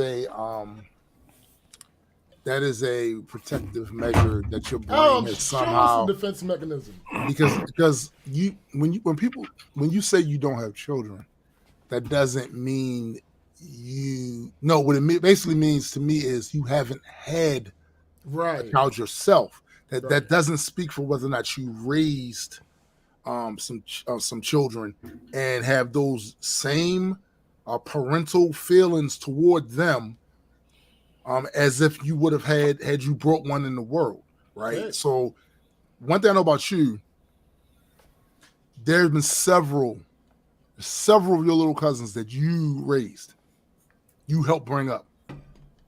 So it makes sense that you would have those same parental instincts towards them now that everybody is getting older. But you're still the oldest one, and when you look at them, you probably still see the little boy, whatever, little girl, whatever that you raised as a kid. Because to be honest, when I look at a lot of my little cousins, I still see them is that. Yeah. So it's crazy. Like it's such a weird. And then like so many of that generation of my family haven't had a definite generation yet. Yeah. This is their first one. Yeah. And then the only two that haven't, the only two to which this isn't the first one, are his twin sisters who literally lost their other brother 3 months ago. Now that one's not. That's from their mother's side. Yeah. I'm related. Changes nothing for them. Exactly. Changes nothing for them. Yeah, it's the same thing. Like, and I'm like, that's crazy how that happens sometimes. Like, it's such a random thing that these coincidences seem like patterns. So, Biddy said she hit all those milestones of life by 40. I think for me, yeah, you were much earlier than that, bro. I was going out of the 6th grade into the 7th grade. That summer, I lost one of my best friends, so I know what you're talking about. Yeah, and it's sudden. You have this expectation of having many. Death ain't even in your like frame of reference when it comes regarding each other. Like I had already been, of course, to funerals before for grandparents, uncles, aunts, whatever. But your peers, that you don't even think about that's the case. But my first friend, I think I was 18. And it was like, but it wasn't like, I hate to say it this way. So there are certain things that, as morbid as this may be, there are certain things that when they happen, it's like, not that it should have happened, but it's kind of understandable given whatever the situation is. Oh, I know what you're talking about. I know what you're talking about. If someone gets murdered in some of the areas that we're from, that's an understandable thing, even though it's not something that should have happened. Right. But when you know the person, the environment, you know the person, what they may have been, a part of, right. or even just the case of, we live in an area. We live here. Where even if you're not involved. Right. Yeah. So it was the shocker of all shockers at 18 when my friend, like, not I was super close with, but I went to, when I was at College Park. Right. Matter of fact, if Earl's still on here, Earl went to College Park with me. My friend Andrea died of cancer. None of us even knew that she had cancer. Right. Like, I don't know if it was a sudden thing where it came and it was too late once they saw it. They diagnosed it, right. Or she had it on some Chad Boseman shit where she had it. Kept it on the low. I don't know. But it was like literally so we went early in the summer. Once that program was over, it wasn't long. It may have been the next year. I can't remember which year it was, but I was like, yo, this is crazy. Like it's like you tell yourself it doesn't make sense. The problem is too when it becomes a cascading effect. So you lose one, and that was the shocker of all shockers. Like, oh shit, we can die now. Because when Abraham died, when he got murdered, I was like, oh shit, we can die. Like even at this age, like we can die. Then it's a cascading effect with more and more.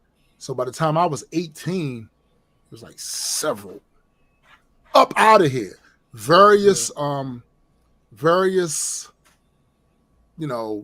spaces of closeness. Like some people where I knew them.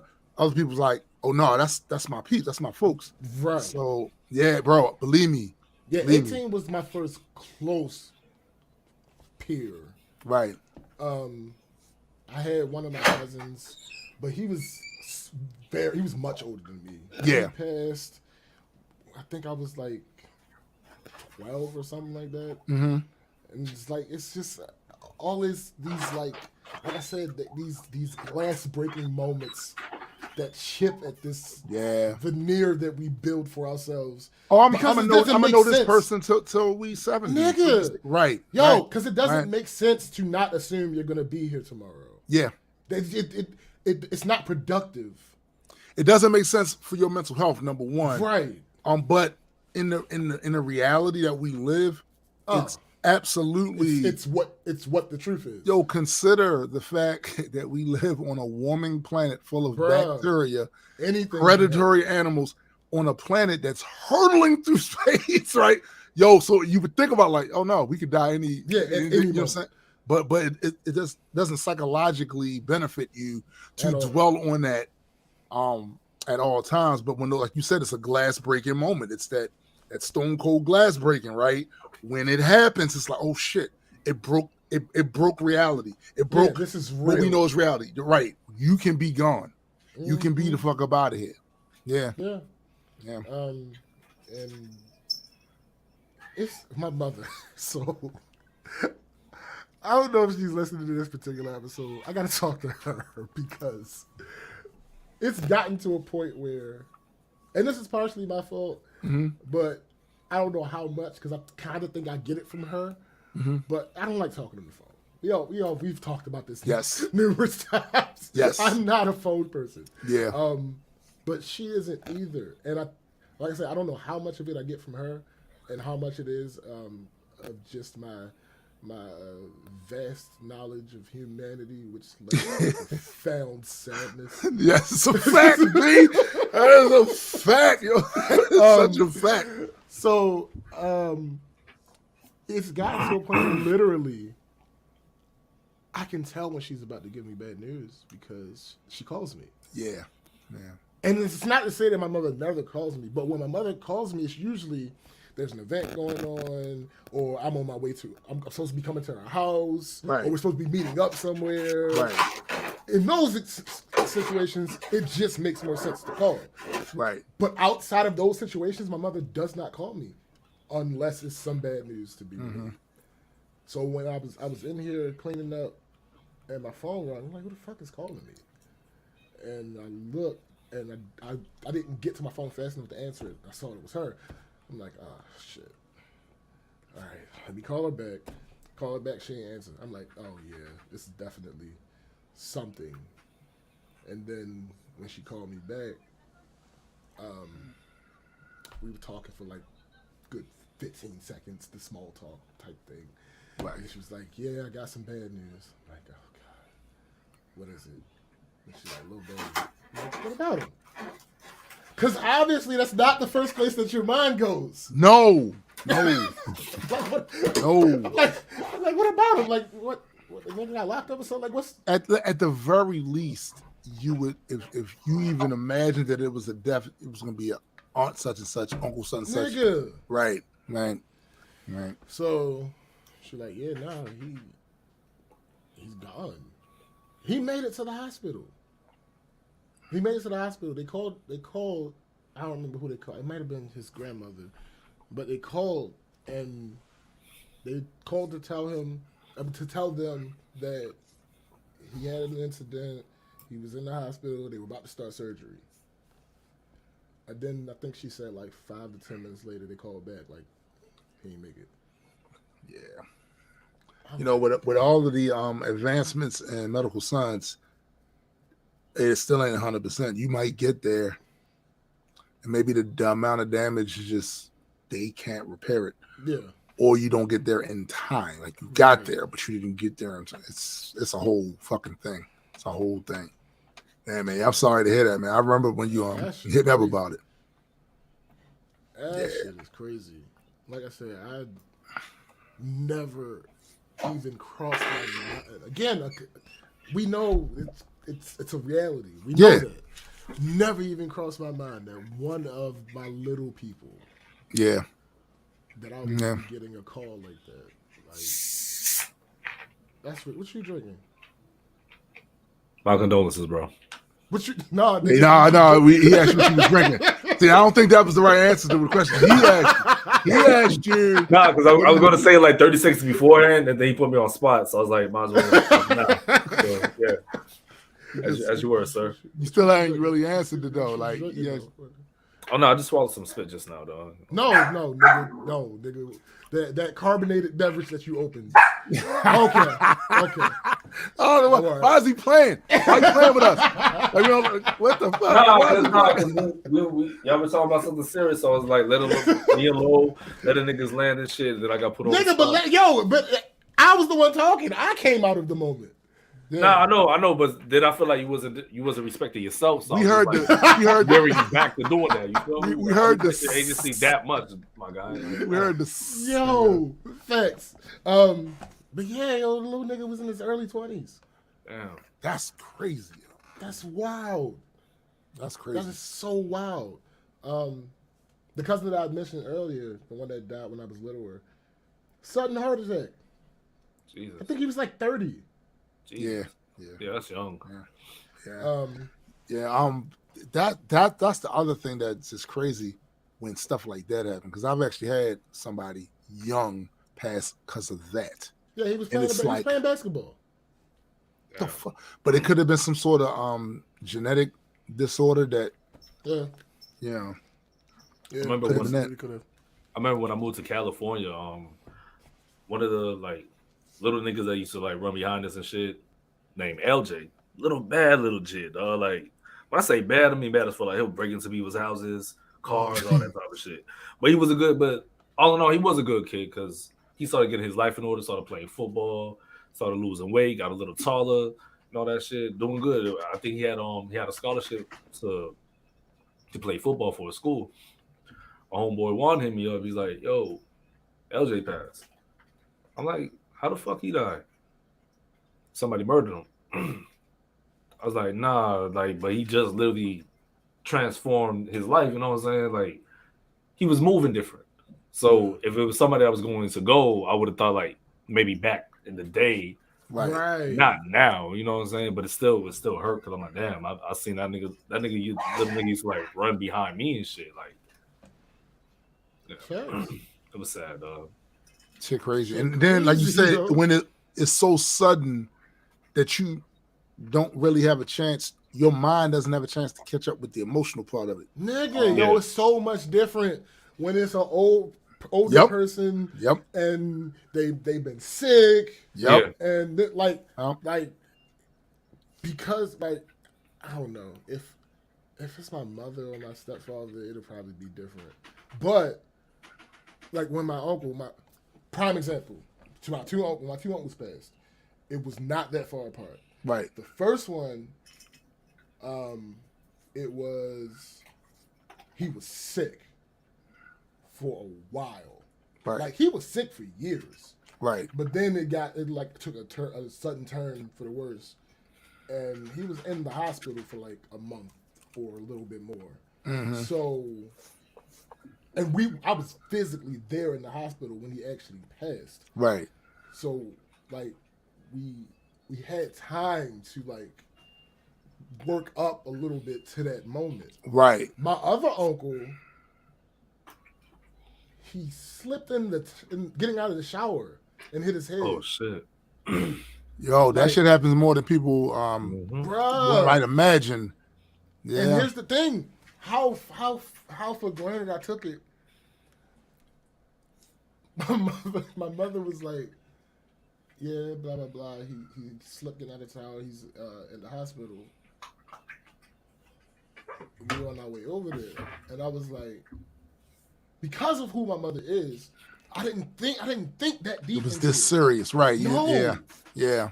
Because my mother she's kind of like the glue for the family, so she'll show up to all the places and do all the things that she can. Right. So I'm thinking she's going there for emotional support for his fiance and blah blah blah. Mm-hmm. And then that next morning, early that morning, I got a phone call from her. And here's the thing. I don't answer the phone when because I know I know what it is. Right. I know what it is, Joe. Right. You literally just told me he was in the hospital last night. So you know what this call is. And again, you have this history of, because the first time was my grandmother, I answered that one because again, this hadn't become a habit yet. This is the first time. Second time was my grandfather. Again, it's just second time. I answered that one, and then I caught on. The next few times, I did not answer that first phone. I called her back, of course, but that first phone call, it was like, okay, this person's gone. You already, I know what the fuck. I know now. It's kind of similar to the whole warning thing. I had this warning now. I can get myself together. Yeah. Before I talk to her, because the last thing I want to do, because like I said, she's like the hold everything together person. So she doesn't really allow herself to grieve until like the funeral. Right. In most of these situations. Right. So what I'm not going to do is I'm not going to do anything to make that harder for her. Absolutely. The lead up. And that shit is hard too, because nigga, when my dad died and my mom, I knew because they was in hospital. I had just talked to him, and all of them was down there at hospital.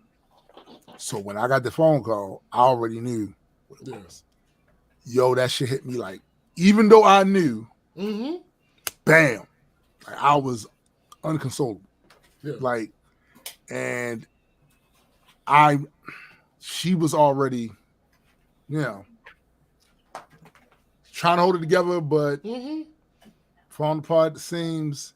I could hear in the background my sister and everybody, and that was.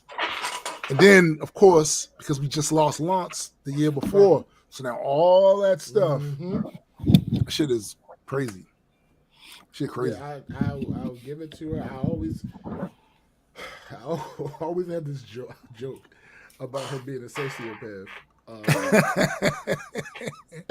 Yes, it's mainly because of what her job is. She's a fucking 911 dispatcher. She hears. She got to hear tragic stuff all the time. So I'm like, you know, you're a sociopath, right? Like, you don't react the way that normal people react when certain things happen. In the time that's allowed, but she's become galvanized effectively to be in that situation, and it's like that can't be good. Like it depends. Yo, it's hard to say. It depends on the individual. Yeah. It's hard to say because, on one hand, from just a human perspective, you can see where that could be damaging. Right? Yeah. But because we live in an imperfect world, somebody has to have those jobs. Somebody has to do it. So if you're going to be one of the people that have those jobs, you've got to build up that wall to be able to turn it on, turn it off, to do the job. So somebody got to do them jobs, and it's going to require a type of a person that's capable of being able to. Because if she wasn't, she'd have quit.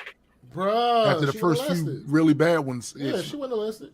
Because remember, the person that they're talking to on the line is usually emotional, unhinged. They're witnessing something, the most horrible thing they've ever seen. And they're on the phone trying to explain it to get some help, and they are falling apart. Somebody on that phone conversation got to be the one holding it together to get the person, whoever, if they still around, some help. You know what I'm saying? So that is facts. Because I remember when my mom passed, that's the same shit with my sister. Like what James was saying. Because my sister called me and let me know, oh, she's going in for surgery. Da da da da. It's like invasive and all that. I'm like, okay, but so they let me know like what the percentages of it working and percentages of it versus whatever. Right. So I was like, all right, surgeries has to take a certain amount of time before I get a call back. But that doesn't mean, even if it's a longer time, it doesn't mean that the surgery was successful. But you know for sure, if she calls you back within like 30 minutes to an hour, you're going to hear the worst. So I had to prepare myself for that. And not only for me, I had to prepare that for my sister, because when she called me, she was wigging out. I was like, calm down, breathe. We got shit we got to figure out. Because what y'all was saying, like somebody has to, I'm not saying that I take on that role all the time, but I had to put my own shit aside and be like, all right. I got to be the one that's kind of calm. You know what I mean? At some point, it doesn't necessarily have to be the first conversation, right? But at some point, somebody has to hold things together, just for a while, so affairs can be get in order. A lot of the times, my cousin Robert is that person for a lot of us, like family wide. Robert, he can, because even when my aunt Ann passed, his mom passed, he managed to keep it together. Like even at the funeral, for real, he managed to keep it together. Yeah. And on this specific topic, I want to shout out Def Club Radio. The host is this lady named Elaine. She interviewed me years ago in Virginia. It's a radio show out of Virginia, WRIR 97.3, I think, talk radio or whatever. But the theme of that show is mostly about that. It's about the various situations people find themselves in when a death has occurred, whether or not did y'all have your wills together, and she kind of offers a lot of information on what people can do in situations like this where somebody passes. The person that people that are close to them might need some sort of psychological help, or financial help, or planning, or whatever. Yeah. That's what her show deals with. That's why I was kind of resource. Yeah, it is, and it's kind of funny that she even had me on the show because we kind of talked about that, but not so much. Sure. It was the name. Yeah, right. The name, and she heard the music, so she was like, I want to interview this dude. But shout out to Elaine, because that is a good service for people to have. It really is. It really is. And she's been doing it for a while now too. So yeah, I think it's a muscle that my mother built over time. Because I feel like I would have gotten this from her, partially though because I don't really know my father, but I'm way too viscerally empathic, right, to be that person. I know what you're saying. And the thing is, some of my family probably don't realize that because they only see what they see. Right. I live alone. Right. I've lived alone for the last, excluding when I was with my ex. I've lived alone for well over a decade. Right. So I have my time where I can get my shit out. Exactly. And nobody's there to sit. So by the time they see you gotten a lot of it out where it's manageable. Yes. It's manageable. So you get there and James is always the calm one. Y'all not in that apartment. No, nigga.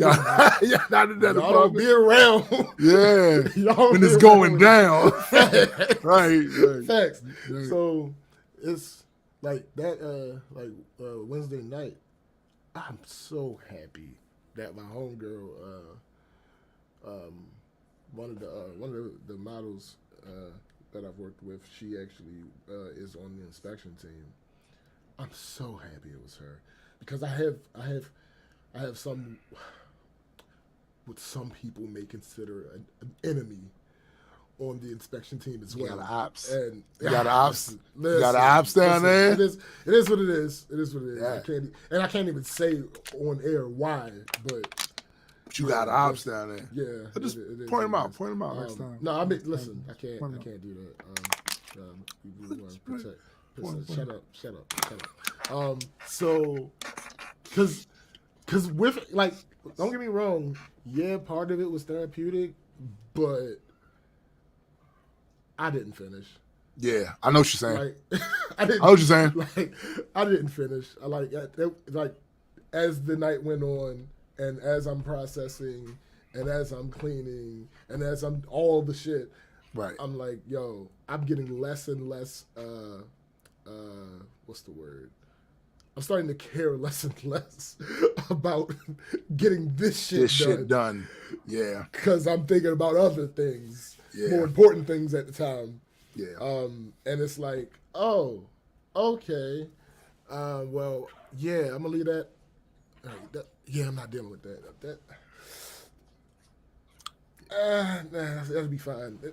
It's the and more things start being in the that'll be fine category. That'd be that's that. And yo, I get it. Luckily, I saw her the next day.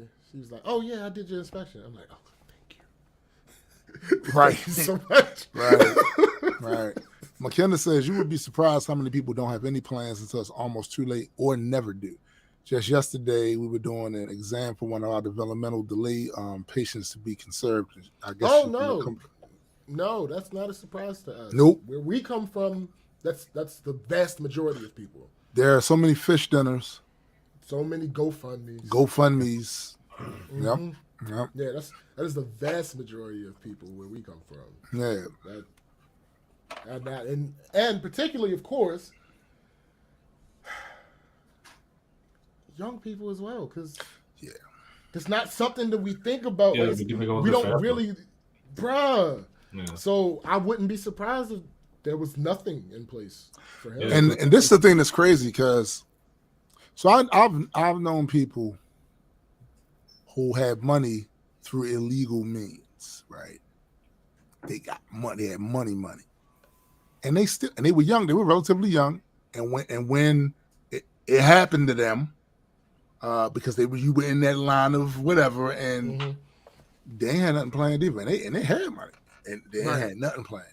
McKenna Fincher says, we thought he had been all these years. He's in his 40s and his mom's in her 70s, but she only now started doing it because she had to have surgeries and needed a plan just in case. Yeah. And you'll find like a lot of some of these guys don't even have any health insurance. They got money. They got like wads of money, briefcases of money from doing what they're doing. Mattresses of money, what they're doing. There are no health insurance. They don't have none of that stuff. And then no life insurance. No life insurance. And when you in that particular field, it's an occupational hazard. It's an occupational hazard that you could be sent to the upper room and shit. At any moment from either the police or some of your business associates or it's ridiculous. Yeah, that's a fact. That makes sense. That makes it. Yeah, because I got a friend of mine, Shaka Pitts, who started the Pit Fights Boxing Paddle League in Baltimore. He's been on that heavy, and I think he works for one of those offices. So now, like a lot of the times when I see him post, it's more than just his battle rap stuff. It's broke it. Yeah, something's broken over there. But it's more than just his biking stuff because there's a lot of the biking stuff now. A lot of his stuff is about, nigga, you got your will together? Right. Did you? So these are one of the things that people like you. Something you said earlier about even though we know all of that shit is possible, we put this barrier up so that we don't think about it. I think one of the consequences of doing that is not thinking about having a will, is not thinking about doing all that stuff. That's one of the things. Yeah. Like for years at my job, whenever open enrollment would come around. Because we had recently, like within the last 6 years or so, with our insurance, the option to get life insurance through them as well. Right. For the first 3-4 years, I'm like, I'm not spending that money. I'm not spending. I had life insurance, but it never hurts to have more. No, never. In fact, honestly, what I've learned is that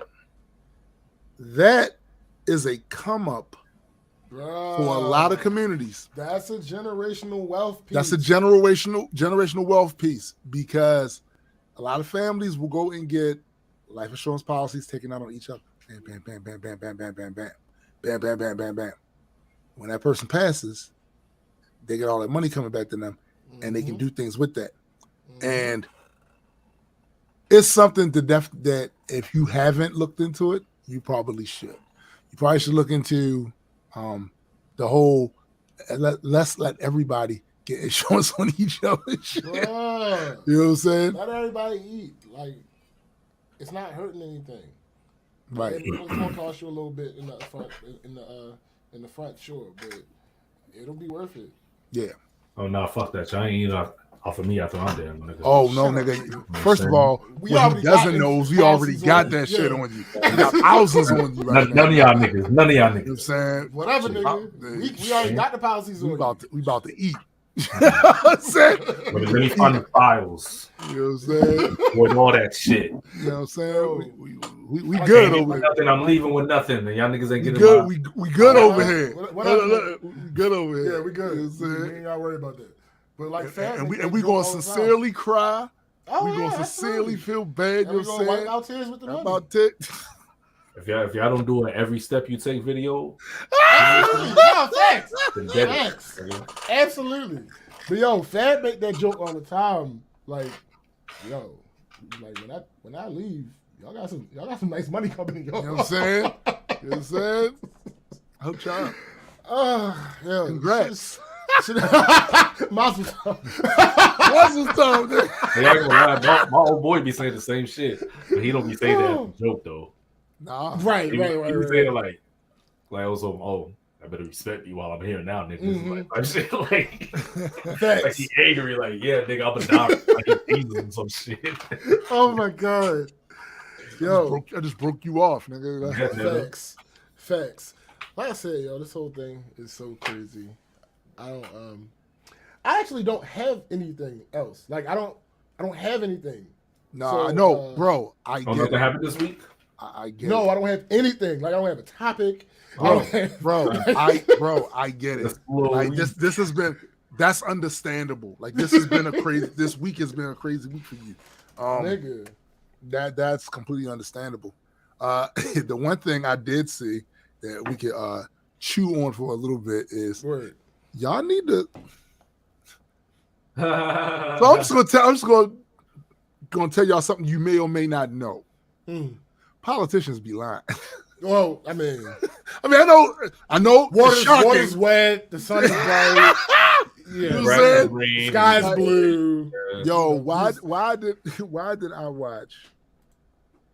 So for months now, almost the whole time, really, since before we dropped the Insurrection Day, whatever,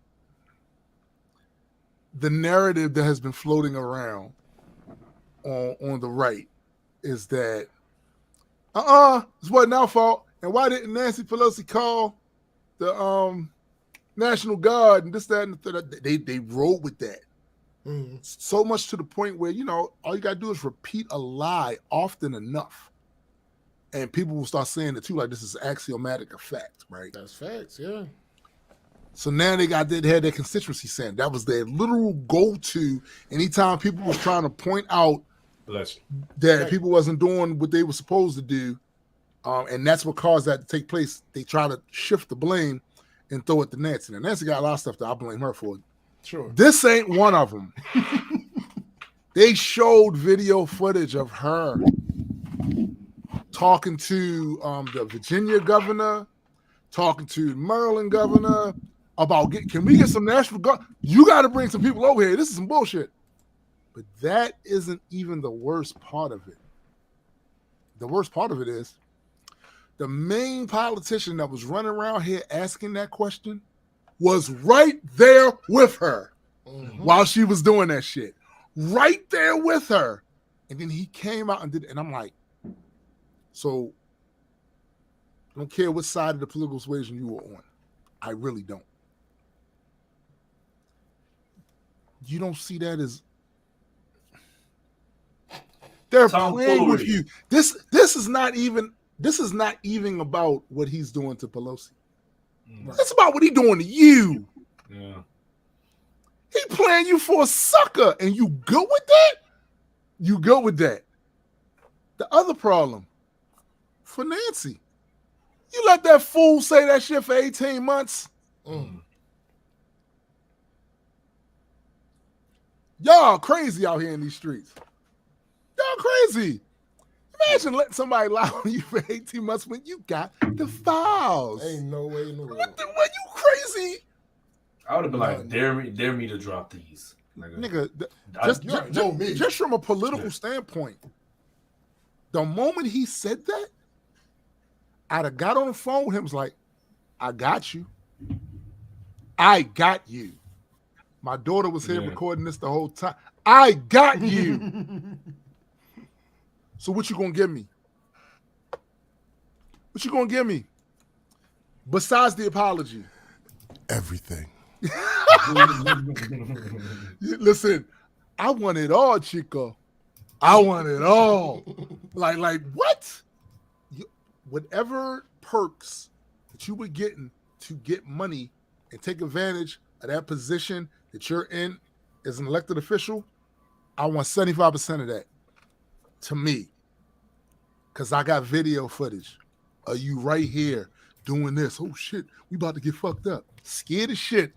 And then after it was over, wasn't that bad. It was just, we saw Josh Hawley. That video of him is the funniest shit ever.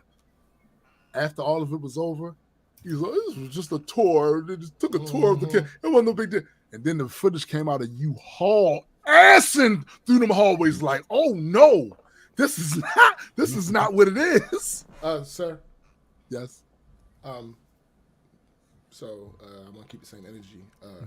Like I did with Addie. So to summarize what you just said in a couple words, you're saying Hawley hauled through the hallway? Hawley hauled ass through the hallway. Okay. Wow. He was, man, y'all love being played with, man. Y'all love being played with. Love being played with. Let these motherfuckers come there and say any goddamn thing to you. Yo, you know how we do in the hood, right? After a motherfucker been caught a couple of times on that bullshit, niggas don't believe nothing. Niggas don't believe nothing they say. Nothing. Matter of fact, it's kind of disrespectful for real. Like you disrespecting my intelligence. I know you're a known liar. A known liar. McKenna says, I'm glad there are compilations of everything she was doing on January 6th to actually work on ensuring their safety versus Trump sitting on his right. We got the files. We saw the video. That's it. But we in that day and time where that shit don't matter. Yeah. Because people are believing what they want to believe out of spite a lot of the times too. Like they know. They know that they're a bunch of crooks, but they know. But they are more invested in the amount of dislike and visceral hatred they have for the other side is their justification for continuing the lie or for backing the play. No, because it's worth it because these people want to destroy it. And that's the thing. If you frame it like we got to do everything we can do because they want to destroy the country. That's why do you think they keep saying the worst things they can say about people? They have sex with children to get their constituency where anything they do, any lie, it's necessary. It's necessary for us to do that. Motherfuckers love being played with, yo. Love being played with. I don't. I don't like being played with. So I'm not a fan. No, not a fan. Don't play with me. I don't want to be involved. Leave me be. And I turn on you on the dime for that shit. Like, oh, you think I'm dumb? I call me a dumbass. You don't. You don't get to do that. You know what I'm saying? Okay. Well, that's different. Okay. You are me. But the other nah, you don't get to do that. Stop playing. Fuckers. My question is, they're full on child cannibals. Yo, I'll be right back. Facts. Child cannibals. So I want to actually talk about your well, we got some time. I want to talk about your streaming shit. I want you to give promotion of your streaming shit. Who's on to me? Who else, nigga? Oh shit. Yeah, at his game room, I play variety games. right now I'm doing Guardians of the Galaxy. I'm trying to wrap that up. I didn't realize that game was going to be so fucking long. Yo, I wish you'd talked to me about that before, because that game. That's just long. It's the Michael Bay movie, Bay movie of games, yo. Yeah. Where Michael Bay will give you 15 endings. Like, it should have ended here. It could have ended here. Yeah. It could have ended here. Because the part where you have to kill the mother and all that. Yes. Wait, what? I didn't know that you could. The Guardians are so confused, bro. The Guardians of the Galaxy game. Nigga, hold on, no. You have to understand my position. No, I get it. I get back at this bitch, and Annie like, yo, the part where you had to kill the mother. I'm like, wait, what? What the fuck are we talking about? Nah, bro, we talking about the Guardians of the Galaxy game, and he was talking about he streamed. I told him to talk about the streaming thing real quick, right? He said he thought he was getting to the end. He didn't realize how long this game was. I said, I wish you'd talk to me about it, because when I first beat that game, I realized this is the Michael Bay movie of video games. That's funny. There are several times this is over. This is it. Now never over. Now where I'm at in the game, I feel like it's over. But I'm like, nah, y'all tricked me the first 15 times, so no. Right. I'm in this for the long haul. So yeah, I'm trying to wrap that up because I want to get into more I guess Halloween horror theme type games and shit. I'm gonna start streaming what's that game called? Evil Within. It's like you get chased by a serial killer or whatever. Yeah. A bunch of other you and your obsession with serial killers, yo. It's a thing though. I have issues. My brain, the way my brain works, you know. And the thing about that is, outside of the stream, the thing about that, I like learning about that shit. And people go, oh, well, that's because you're going to grow up to be a serial killer, or you'll be a serial killer one day. I'm like, do y'all not realize how fucking lazy I am? I do not have the mental aptitude to even do an inkling of what they do. So you're living vicariously through them. Got you. Yes. Got you. No, nigga. The answer's no. No, but it's kind of true. It's not. I have a list. True. You know, look up the definition. You said you had a list. I have a list. First of all, can we just say this? Oh my god! All of us have a list. I do not have a list. Everyone has a list. Nah, dude. There are people that you like that you're thinking somebody should do something with your ass. Yeah. You need to get the fuck up out of here. You are just, or at least out of my way. Or at least out of my way. I think everybody has. There are certain people that all of us either don't know, maybe not know personally, but know from their actions, the shit they do. It's like, yo, this place would arguably be better without you in it if you wasn't here. All right. Now that may or may not translate into a serial killer list of people that you would kill, but at the very least, there are people that you wouldn't mind seeing going. You gotta. I mean, it's both. I have two lists. I'm gonna keep it 100 with you. Levels to this shit. I'm gonna keep it 100 with you. Y'all know me. I am much too angry to not have one. Like, much too much angry to not have a list of people. Man, if I could have, it's people I let keep on because you ain't worth my future. You know what I'm saying? You ain't. Bro, I appreciate it, bro. You know what I'm saying? That's a wild bar. I'm just saying, it's people, man. I think I even mentioned that maybe it was in an unreleased song about it's people. It's y'all should be thanking my daughter. Should be what? All right, be grateful. You know what I'm saying? Thank you, Siobhan. Yeah, be grateful, man. But nah, yeah, with the streaming shit. Also, you happen to be you're lacking a very important, though not essential, but a very important quality, Eddie. See, now this is the thing. I don't know what you're talking about. I'm lost. About not why you can't be a serial killer. Oh, why? You're a black man in America.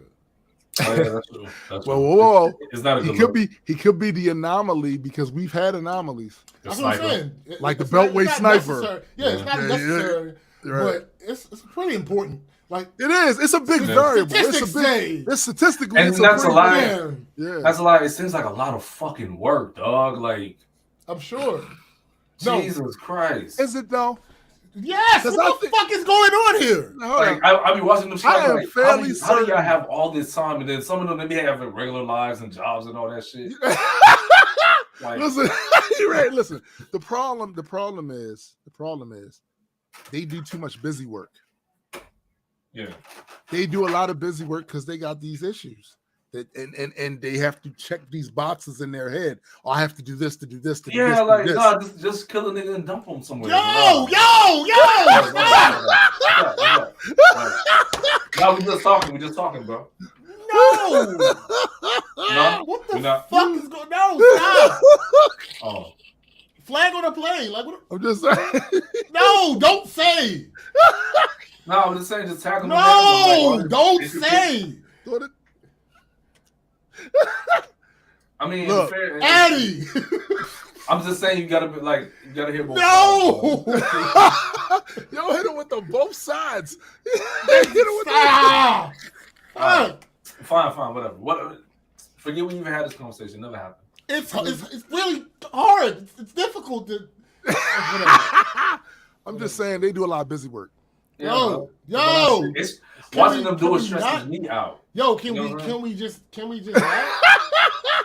like, is that possible? I mean, it's possible. Yeah. Like I'm saying, like for instance, Ted Bundy. Yo, no! Out of a 2-story building to get away from doing court. Eddie.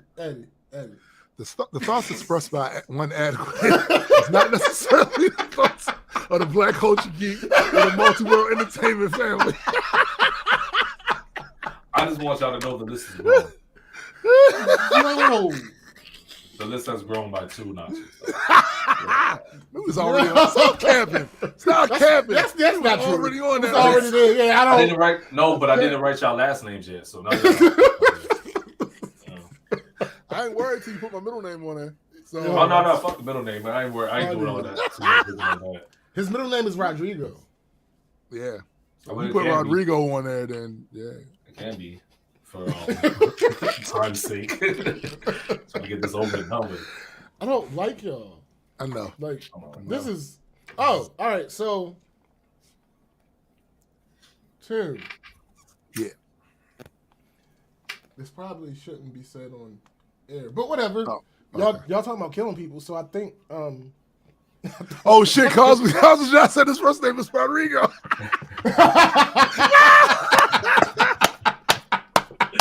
Innocent bystander. Jesus Christ. No! Yo, Cosby, these shots, those shots not for you, my guy. This is amazing. So you got you. No, your memory. Actually, you have the best memory of the three of us. I have good long-term memory. Yeah, it wasn't that long ago. Yeah. Horrible. You remember when I was talking to you about that show that I want to do with Sai? Yes. The once a month joint? Yes, I do. I recall that. Can we try to record that Monday or Tuesday? Probably not Tuesday. Because I got another meeting. Monday, but Monday, we can try Monday. Hell yeah. All right, Hell cool. yeah. Eddie, would you be available Monday evening? What time? I'm not sure. I got to talk to Sal first. Yeah, because it's about his schedule. Because he in a different time zone than we are. Yeah. He's in Canada. Yeah, I got you, dog. I'll try to be home before 6. That works. It works.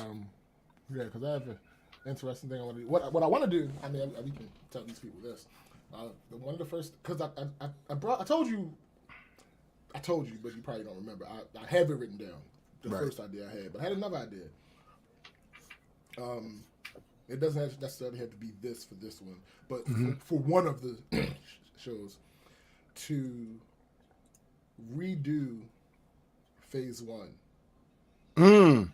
But there are certain stipulations. Like, for instance, you have access. You only have access because it's Phase 1. You have to redo it in the mold that they did it in. So you have to have the introductory stories leading up to a big team up.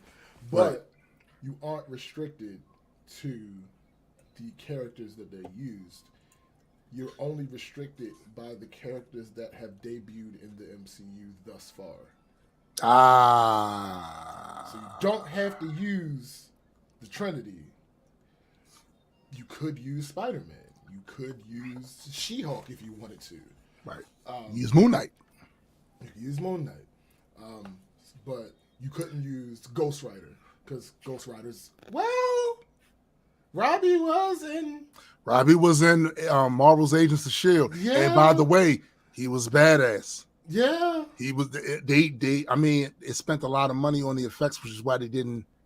I think that's one of the main reasons he didn't have a permanent spot on there. Plus, he was too OP, not according to the comics. But right.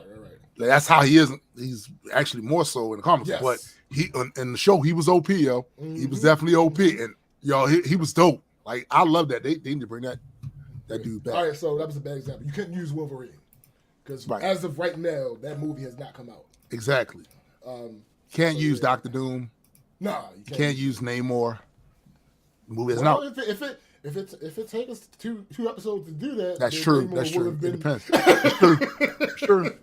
But yes, absolutely. There's a couple more stipulations, but whatever. Also, I want to talk about movies. I have a few movies. Like you want to talk about some movies? Yeah. What, now or on this? No, I mean we can now because clearly we don't. Hold on, give me one. Eddie, I have a few. Eddie, we can't use porn. But you said movie.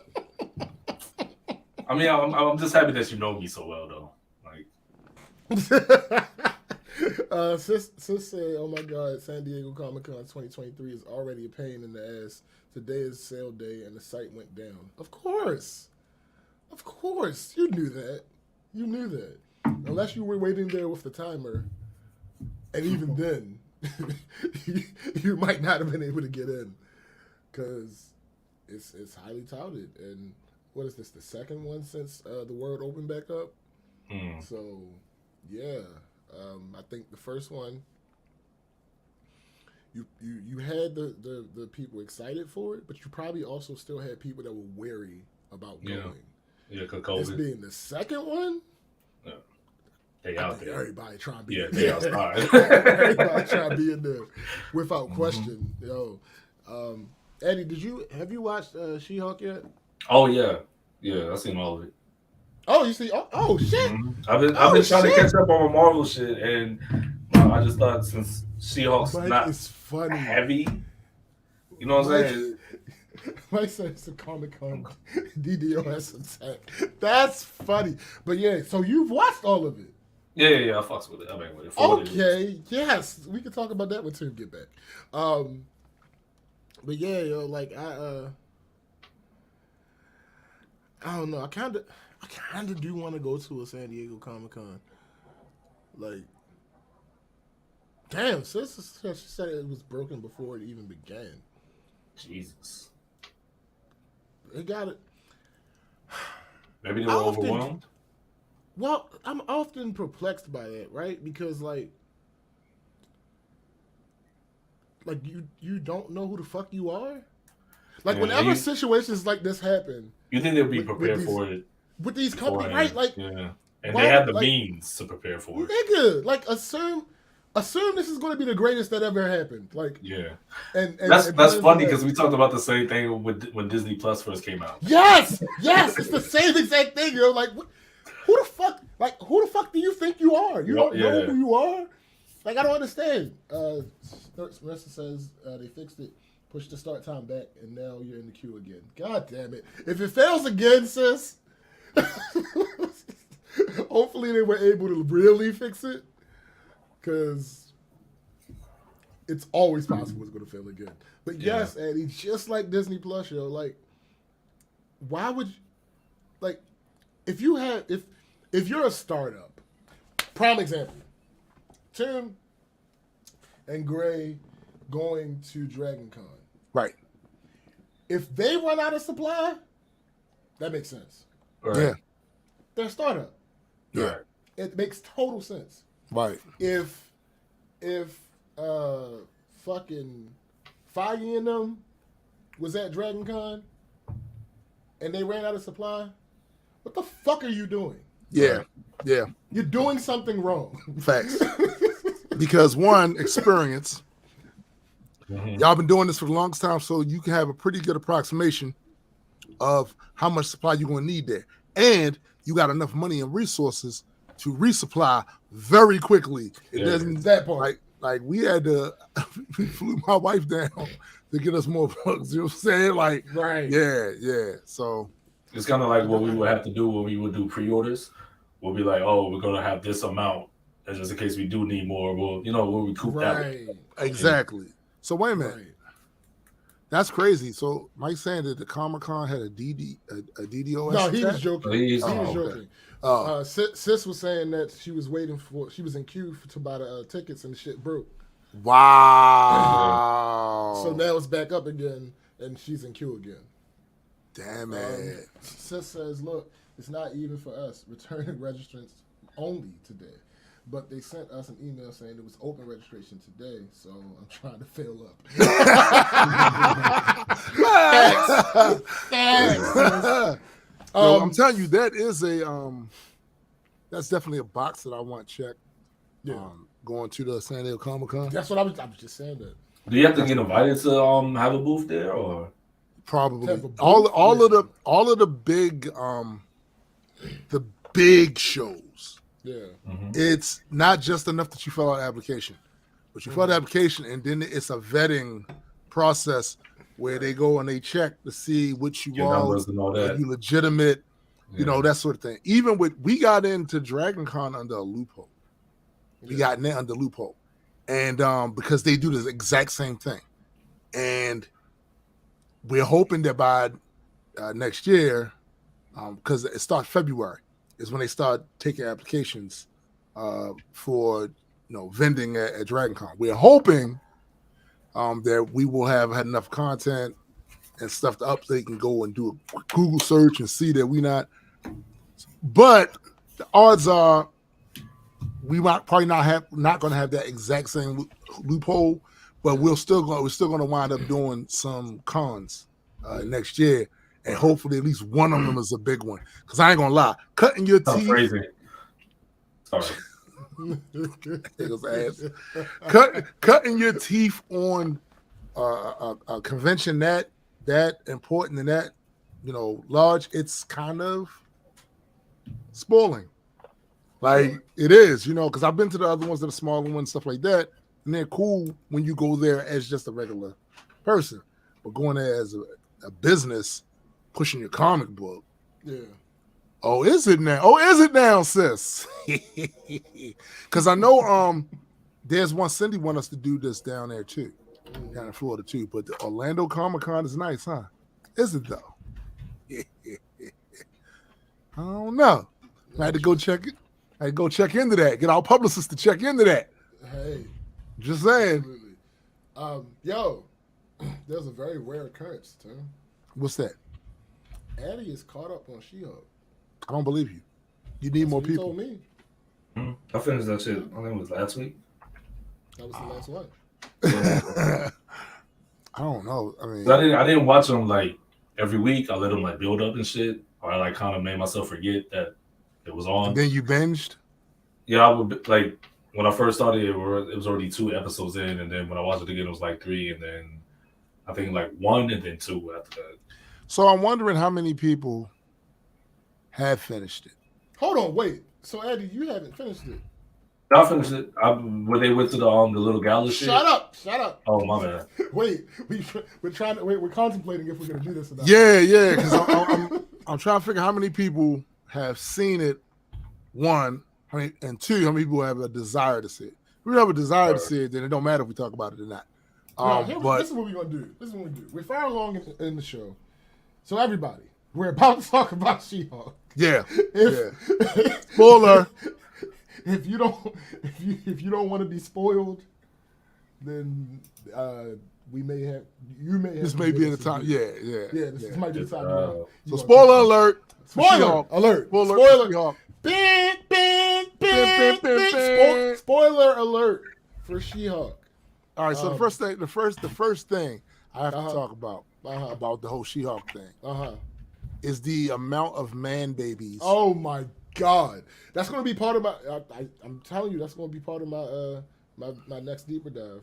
Like, can they show me a time y'all don't do this? Surprise me. I think you're asking for too much.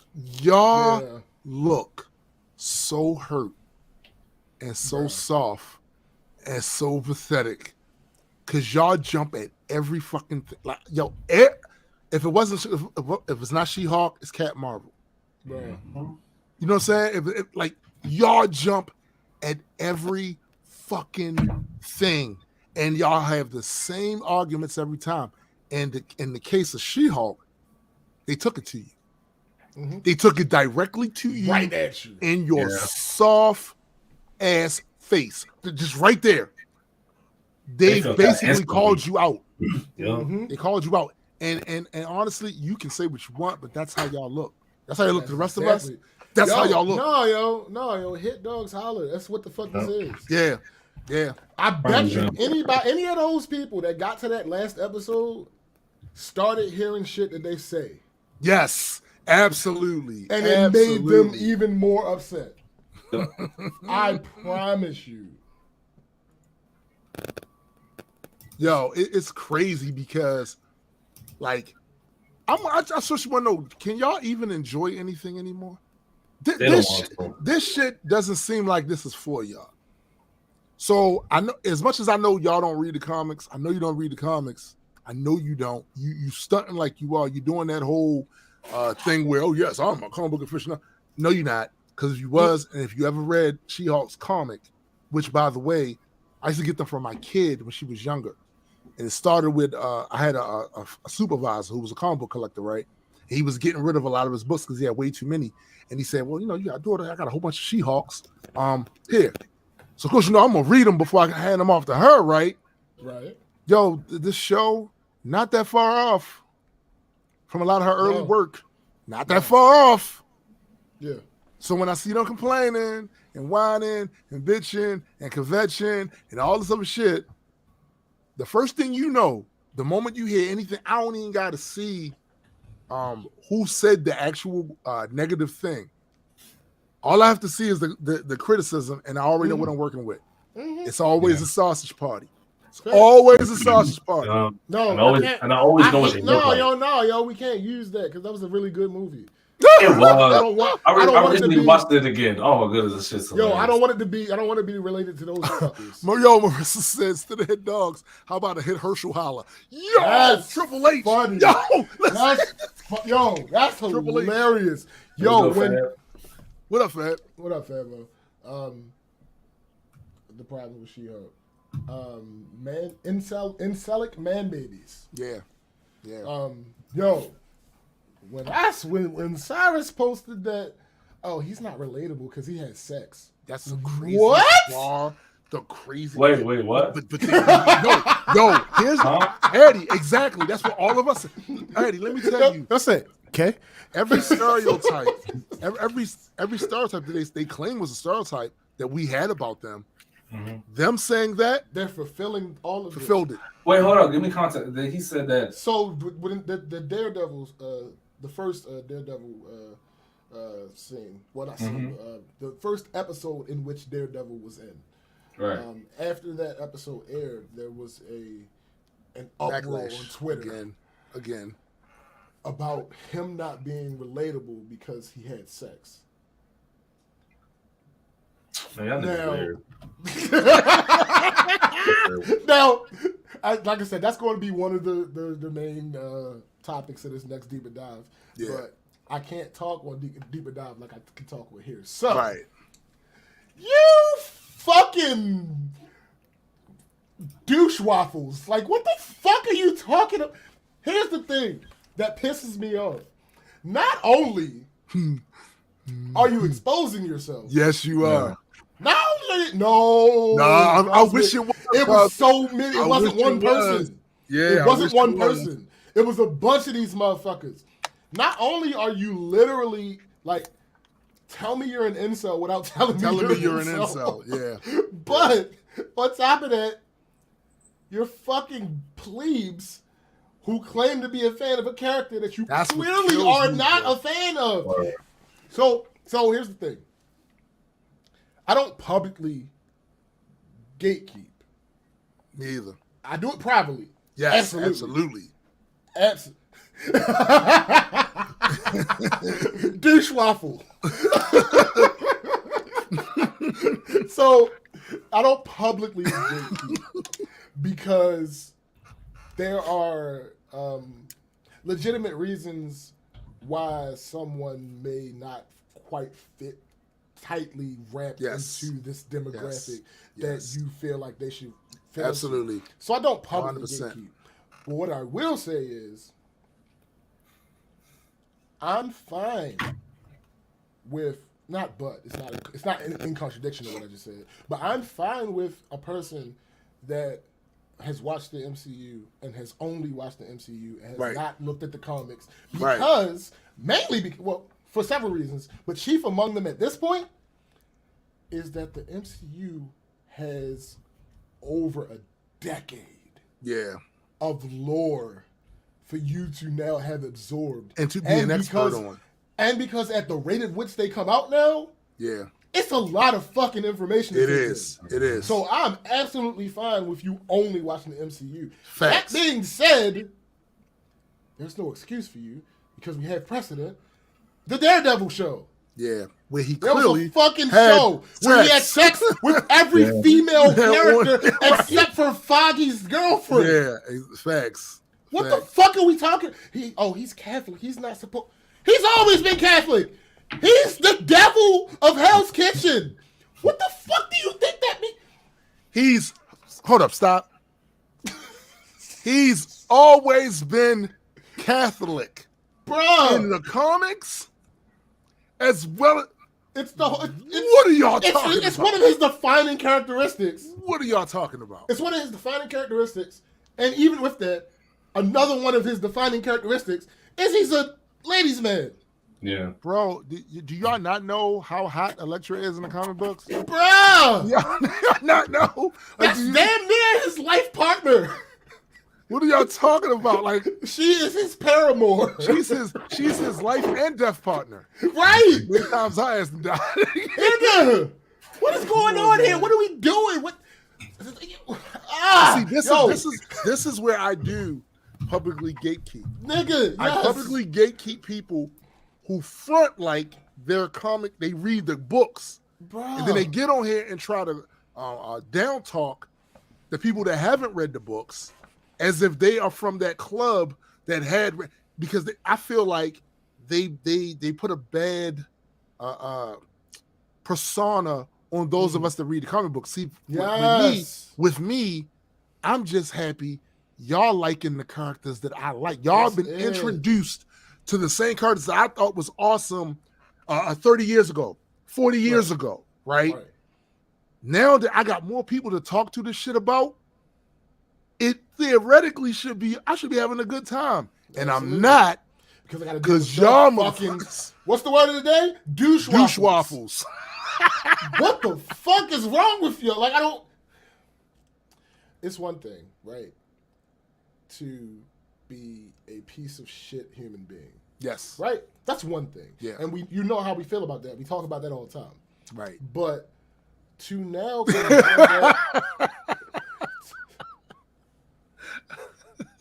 it's so stupid. It's so stupid. Bruh, it's the dumbest shit. It's so dumb. Yes, McKenna, that was the point that they were making. And it's like, what the fuck? Nice, Vermin. Nice. So, like I said, it's one thing to be a piece of shit human. There's a bunch of those running around. Yes. But it's another thing to combine that with something that's supposed to be entertainment. Like, let the entertainment entertain the people that it entertains. Like, I'm not saying don't be critical. No, you can be critical. I literally have a fucking YouTube show being critical of things. Right. I'm not saying don't be critical, but there's a line. Like, there's levels. Be at the very least, folks. Be honest. Don't come on here representing yourself as this heavily knowledgeable comic book geek some that's poured through aficionado. Right, that's poured through issues and tomes and libraries on these characters when you haven't. Clearly. And then you get online because your main priority is to push your incel agenda. Mm-hmm. Not the comics, none of that shit. You could care less if the show is actually very similar to the comic book because you've never read the comic book. Yeah. Even that last episode when she did that shit, she did something similar to that in the comics. Literally ripped the fabric of reality away so that she could see the writers, the letters to the editor, all this other shit. She literally did a version of that. So this, you had to know going in what this show was going to be and what the show wasn't going to be because they told you. This is a comedy in the same vein as Ally McBeal. Yes. So if you went in there expecting to see Endgame, it's your fault. If you went in there expecting to see Winter Soldier, that's your fault. That's on you. But the crazy thing about it is how far they can't separate themselves from something. So the thing that it does have in common with Winter Soldier is that Winter Soldier was the beginning of Marvel deciding to do genre movies that happen to be superheroes. Yes. That's what the fuck this is. It's a genre show that happens to feature superheroes. Right. It's not a superhero show. And that's why you can't, I get it. You're conditioned to expect a certain thing. Right. But you have to know, really, after that first episode, that should have put you on point right then. Yeah. Of what they were going for. Now, I have friends that didn't like the show because they don't like that genre. Sure. They didn't like Ally McBeal and none of that stuff. I'm glad you just said that. That's why I don't like Werewolf by Night. I am not a fan of that genre. A horror fan. Right. I'm not a classic horror fan. None of that shit impresses me. It doesn't move me in any way, shape, or form. Right. I appreciate what they did with Jack Russell. I appreciate what they did for Man Thing. But Man Thing's here. I'm looking forward to Midnight Suns. Right, exactly. Man Thing is here now. But the special itself, it was cool. And the thing is, I was always a fan of that. Like me and my brother, when I was 8 years old, me and my brother used to stay up late on Fridays. I don't like Vincent and watch that old stuff, right? Yeah. Dracula versus Frankenstein and all this stuff. We used to watch this stuff growing up. But for me, the importance of Werewolf by Night, besides the fact that I liked the show, I thought it was cool, was that Blade needs this. Blade needs all of this. Blade needs all of that. The Bloodstone, Blade needs all of that. He needs all of that. So it was a necessary thing. And of course, I did not expect to see Man Thing. But the fact that I did get Man Thing, I'll tell you what I didn't like about that. They went with the old school type of werewolf. Yeah, that's old school. I didn't like that. That's old school. That's old school. When I saw it, I was like, really? That's the Wolfman. That's what from doing. That's the Wolfman from Abbott and Costello shit. Like right. that's that. Hopefully something changes. I hope they evolve that. I don't have hope. I don't have hope because the director is the dude that does the scores for Marvel. So I'm pretty sure. Yeah. Be staying. yeah. And it's like so. Hope maybe we'll see more Jack Russell than we see the werewolf. Yeah, no bullshit. Like nigga. For me, this is the two things that I definitely like picked out of that. Elsa Bloodstone has to be in the MCU. Mm-hmm.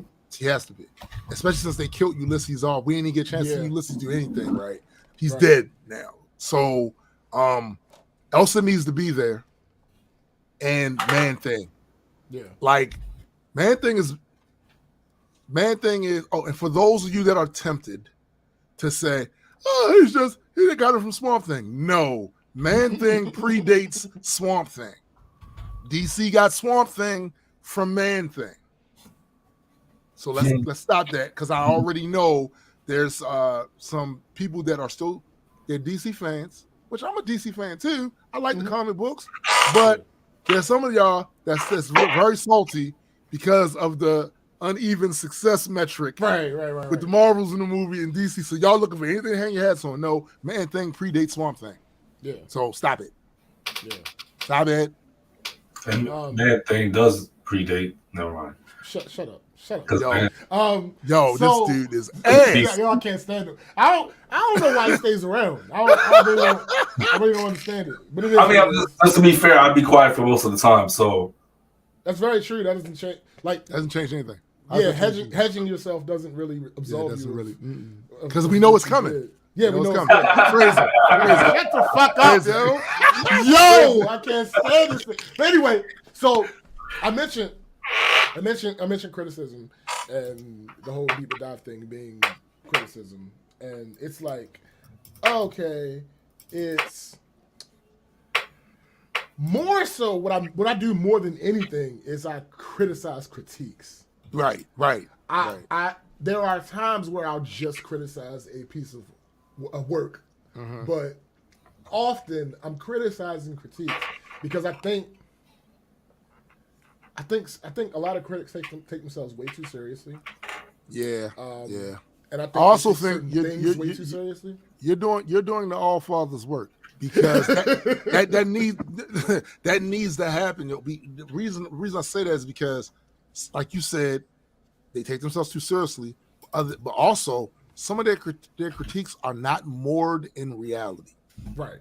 Some of them are not, and what happens is once they've been labeled as someone that does that and they start getting a following, the term influencer it enables so many other people. You know what I'm saying? So somebody needs to hold their feet to the fire. And who better than the watcher? Who better than the watcher? Right. Come on now. Who better than the watcher? Now, here's the thing. My biggest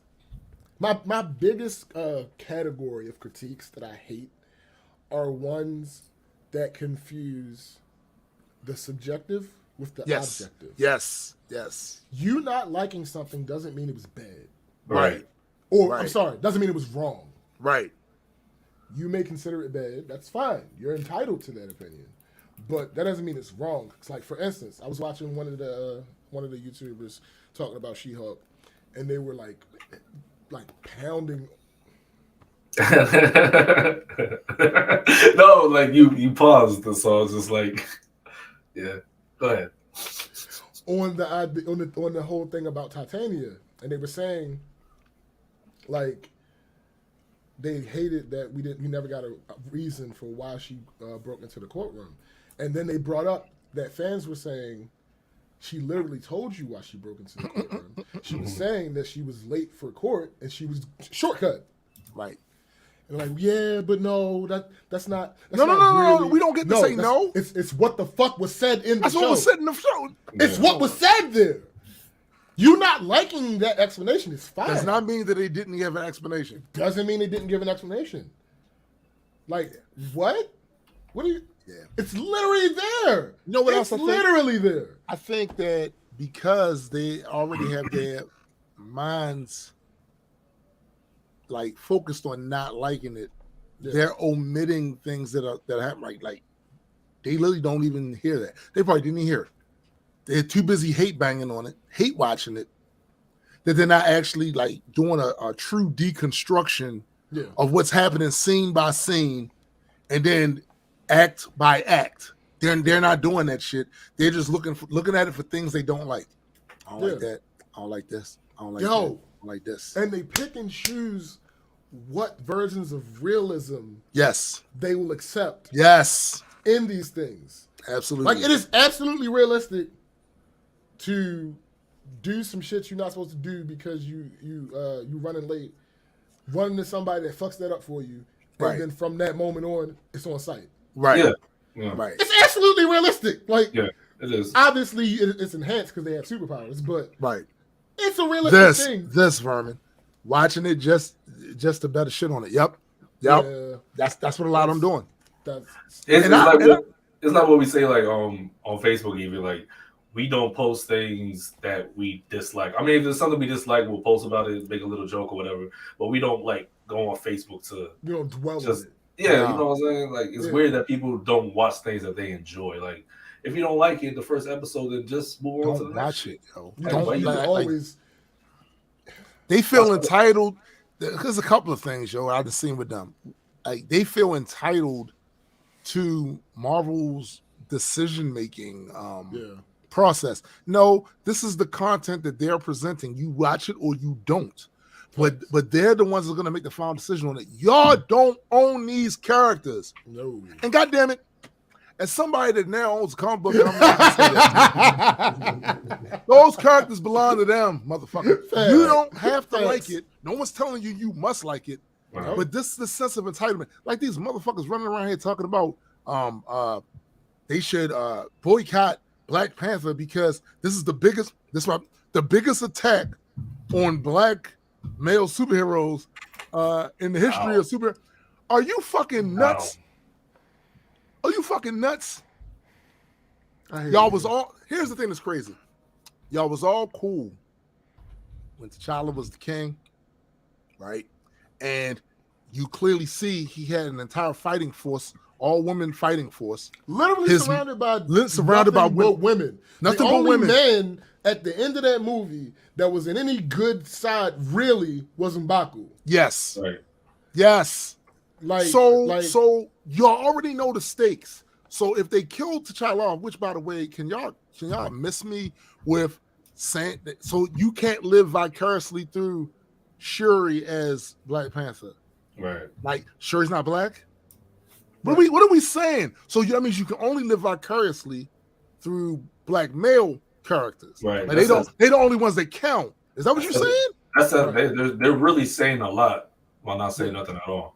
That's exactly what the fuck they're saying. And here's the thing. I want to push back on what we're doing a little bit. For some people, this is their job. It's not that they. Let's separate whether or not they like to hate watch from the fact that it's literally their job to cover popular things. Right. Because both things can be true. Like, right. You have some who shit on these things and they love to shit on them. And then you have people that like legitimately bring up issues. Those folks I don't have a problem with. Right. My issue is once I've watched your criticism and I see inconsistencies and I see where you have not really paid paid attention to certain scenes, the whole Scarlet Witch not having character progression shit. I was are you crazy? Yo, like you're ignoring something that happened on the screen because you feel like it should have happened differently. It's absurd. Like that's not how it works. If people like a thing, they like it. That's really a point blank period. Like that's the end all be all of it. At the end of the day, this is a business, and they're trying to make money. That's what they're here to do. So if the MCU continues to have billion-dollar releases, pretty sure they're doing something right. Right. You could absolutely not like it. You could and that's I would die on the hill that Thor: Love and Thunder it fails as a movie. I think so too. I enjoy myself because I'm a fan. Because there was still some things in there that was enjoyable. Absolutely. But as a movie, as a film, it fails. Nah. It fails horribly. And hello, I'm a Thor fan. The biggest Thor fan. So yeah. Like you can there are ways to fairly critique something. Yeah. Without going overboard. I guess I can pick out the things I enjoy. You can pick out the stuff that you enjoy and talk about the things you felt like, oh, I wish they would have done this. I think that's the best way to say it. I wish they would have done this. I wish they would have done this. Not they were supposed to, they were supposed to do exactly what the fuck that's what they set out to do right here. So you can either like it or dislike it, but you feel in this sense of entitlement like you own these characters. You don't own these characters. They're not yours. And for all those black male incels that are out there whining about there was black women in Black Panther too. Who knew, right? All you out there whining about that bullshit right there. I have to tell you, you attempting to make this about our community as a whole and these other issues we got is really crazy considering the character Black Panther was not created by black people. Not at all. You look crazy now having this entitlement to this character when it wasn't created by. How are you? See this guy over here? right here. Y'all don't know this yet. You will. He's creating some shit over here that when you look at it, when you guys finally get some unrevealed and shit like that, but these characters stuff like that, this was created by a black man, right here. This, and it's fire. It's fire. You got something to say about that? Fine. This was not. Stan Lee created this character. Right. What are we talking about? Stan Lee created Black Panther. Jewish people created. What do you want? Particular character that you're you don't have any entitlement. Y'all not receiving one royalty check. Right. And I get it. Our image, all of that. Yes. You can't tell me they were disrespectful. I'm not No. hearing it. I'm not hearing it. His intention was to be helpful. And you can't tell me it wasn't. Yeah, I think it largely had this. that. They did, bro. Yeah. It was so influential, especially that first movie was so influential that Ghana now has public work projects called Wakanda One. Wow. And if you go over to Ghana right now, in some of the city, cranes in the sky, they are building and constructing so much now inspired from that. So you can't even tell me that someone that was not us took our image and created something that was disrespectful. He didn't. No, it's not he didn't. Something very respectful. About it, when I was writing that last deeper dive, when I was writing the script, that shit hit me when I was like, "Yo, it's the Black Panther is the first blockbuster African-based movie to come out of the United States of America." Right. And then I stopped, like, that can't be true. But nigga, that's exactly what happened. Right. Like, right. Yeah. No, right. I think Stan did a good job with that one. He did. He did magnificent. Listen, and magnificent. Look, y'all can't listen. So you have nothing to really complain about on that end. None of that shit was disrespectful. In fact, it was inspiring. It inspired a lot of our kids. All of that shit.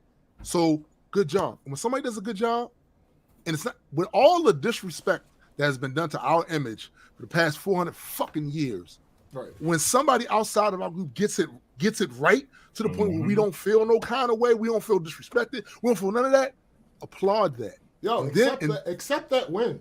Accept that win, and then look at our creators, people that are from our community that are in that space, and go, "Yo, give us something like that too. Give us something similar, or something that makes us feel this same way too." Prime example: when Stan Lee creates a Black Panther, and then years later you get a Ta-Nehisi, right for that character. Absolutely, that's exactly how that's supposed to. That's what was supposed to always happen. Exactly.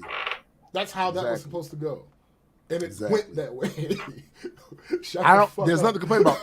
The fact that the hostility that I see towards black women, this is the part that bothers me. So you can't root for Shuri?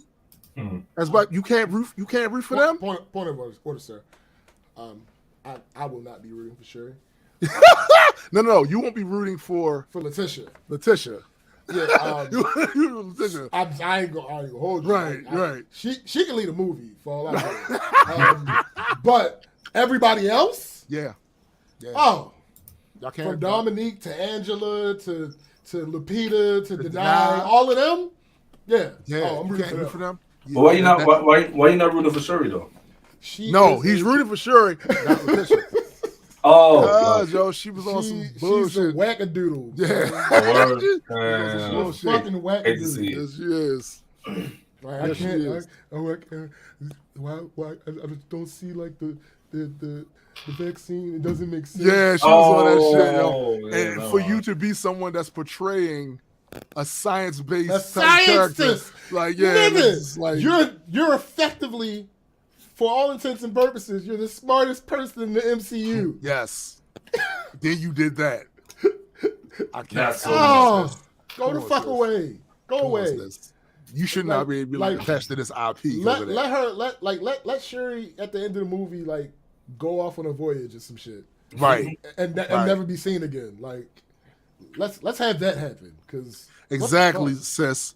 Black Panther and Predator Prey were mad respectful, and they were. I mentioned that without. I didn't go into detail, but I brought that up in that last deeper dive. Like Prey, because the motherfucker talk about Disney ever since The Last Jedi, they haven't done anything. What was the word he used? Said they haven't done anything challenging. Or, some bullshit, some shit like that ever since The Last Jedi. They just took one of the. They just took. One of the most popular sci-fi IPs. Sigourney Weaver. Yeah, they took a Sigourney Weaver IP and changed it to incorporate natives and all that. I'm like, this was done by Disney. Yeah. Disney owns they own all that shit. They own that shit. Black Panther, they own that. Yeah. Turning Red, the movie that got controversy because it depicted children going through puberty and having that period for the first time. That Disney owns. Disney owns that property. Encanto, Disney owns that property. Bro, can we? What the fuck are we talking about here? Yeah, like seriously. What are we talking about? And can we address this one other thing I've heard this excuse too? Why don't they just create new characters? They should. Yeah, they absolutely should. But let's be honest. If they created a new character out of the blue and gave them a movie, how many of y'all gonna go see it? Seriously, out of the blue. Now the question is, in order to build that character up, same way they built the rest of the characters up, they have the comic book titles. They have to catch on. How many of y'all gonna buy those comics?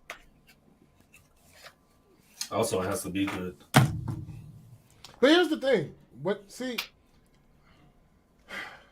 I hate when takes that I agree with get co-opted by those with bad intentions. Mm-hmm. Because I'm all for creating new characters. That's all we do. My thing, bro. is always, what we been doing for the last 3 months? That's facts. That's facts. But my whole thing has always been, I don't want or like or need race bending. Like just be representative in the first place, and we won't fucking have to worry about that. It wouldn't be a big if there were enough black characters in popular media, it would not be that big of a deal when certain characters get race swapped. Nope. It wouldn't be as big of a deal because the norm would be, oh, I see these everywhere. I see it's all over the place. They're always in good positions and treated well. Right. But I think people want to jump the cart before the horse, right? Yeah. Because they're saying something that we all agree with. We want to see y'all create new characters. Mm-hmm. My point is, are you going to support the new character? Right. Because if we're being honest, marketing works a certain type of way. They work with the shit that's familiar. That's a fact. Right. So these are companies that are trying to make money off of this IP. So they're saying, yeah, we have created new characters. Ironheart is a new character, relatively new character. Mm-hmm. How many of y'all went and bought a comic book? Yikes. How many of y'all went? One of the reasons that Batman, Superman, Thor, she's also a woman, and she's a woman character. That's true, but it's one of the reasons why these characters have so much rich. You get this feeling with them, this connection with them. They've been around for a long fucking time, decades. Supes is the first modern superhero. Supes is the first modern superhero, right? So they've been around so long that they've been ingrained in pop culture. They've been ingrained in our psyche as them being here. Even if you never read the comics, that's how long they've been around. Right. In order for you to get to that, a character to get to that amount of saturation, it takes years a lot of times for them to get to that shit. So I'm asking y'all, if we go through the process when they create these new characters, and when they create them, are you going to support them along the way so they get big enough to warrant a movie? Because if not, you just talking shit. That's all you doing. Marketing is one thing, but I also do agree to a certain extent that it has to be good, right? It has to be good, bro. Because there's I think it shouldn't have to be as good as it currently has to be. Mm-hmm. Like the best example I always think of is Into the Spider-Verse. Yeah. It shouldn't have to be what people are calling the best story. It shouldn't have to be that. Right. It shouldn't have to be that. It should have to just be good. Like, but guess what? It will be.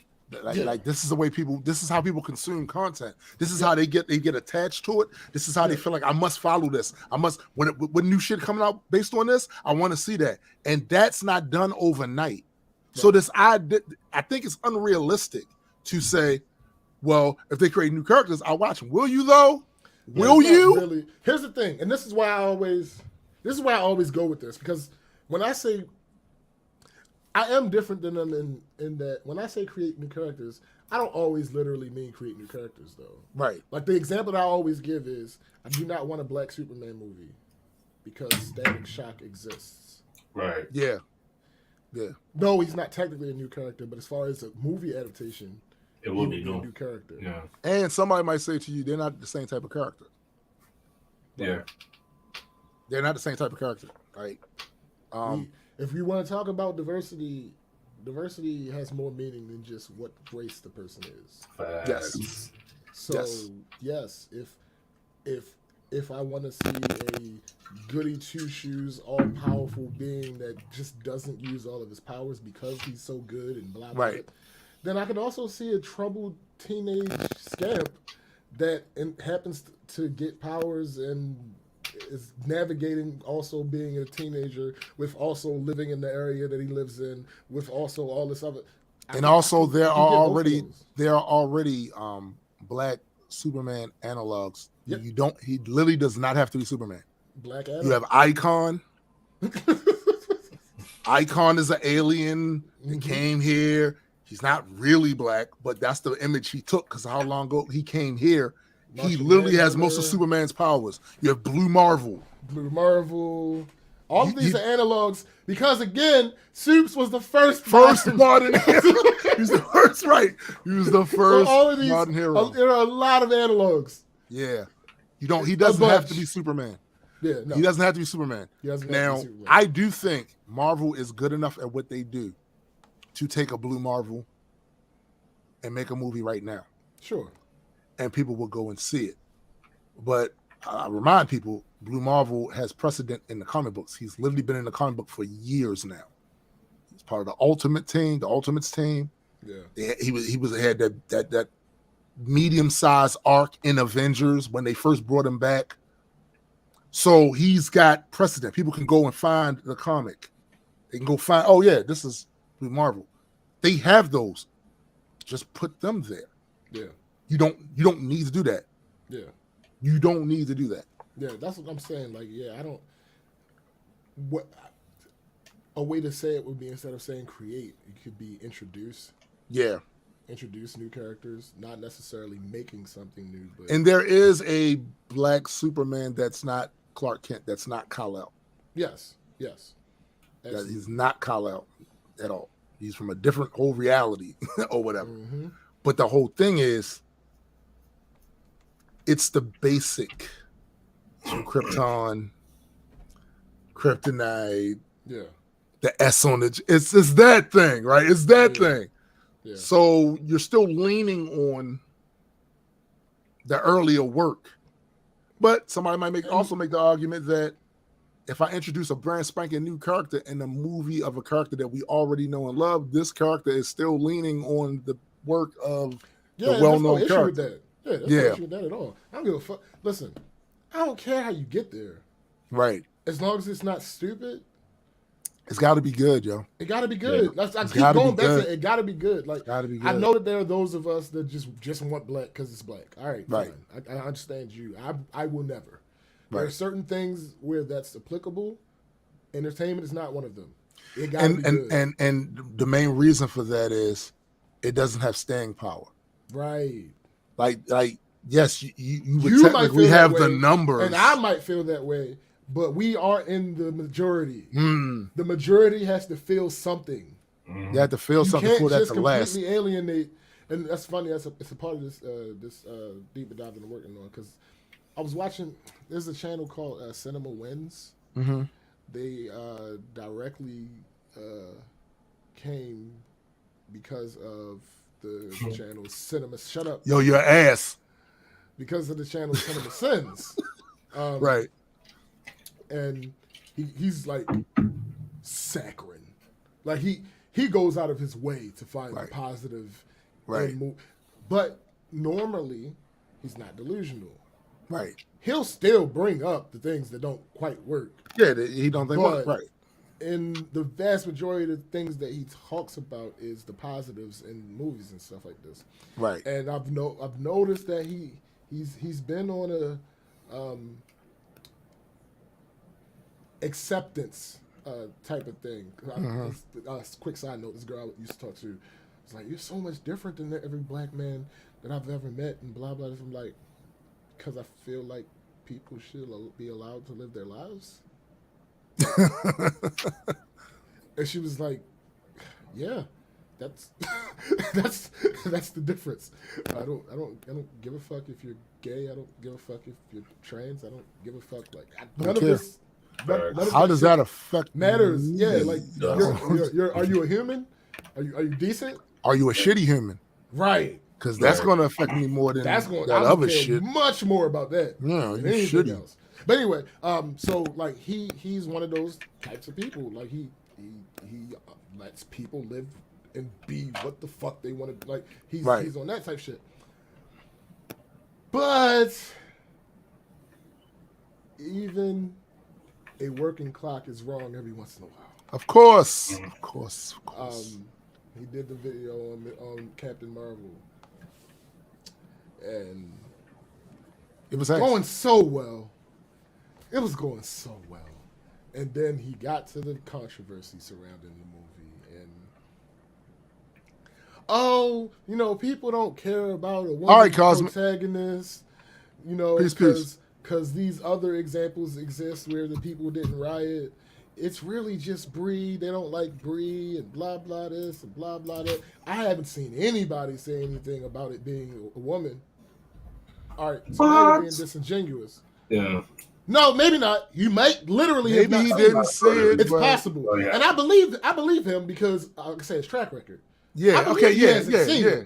But I got to say, if you haven't seen it, maybe it's because you've had to filter these filters out, because one of the first criticisms is how come they didn't give us the male? That was one of the biggest. The original Captain What Marvel. about Kal-El? Marvel. I want Marvel. Mm-hmm. I want Kal-El. And then it went. Then when they didn't like, they realized they didn't like Bree, so they went and started yelling about Monica Rambeau. Photon Monica Rambeau as if they. I'm gonna say this again. Care.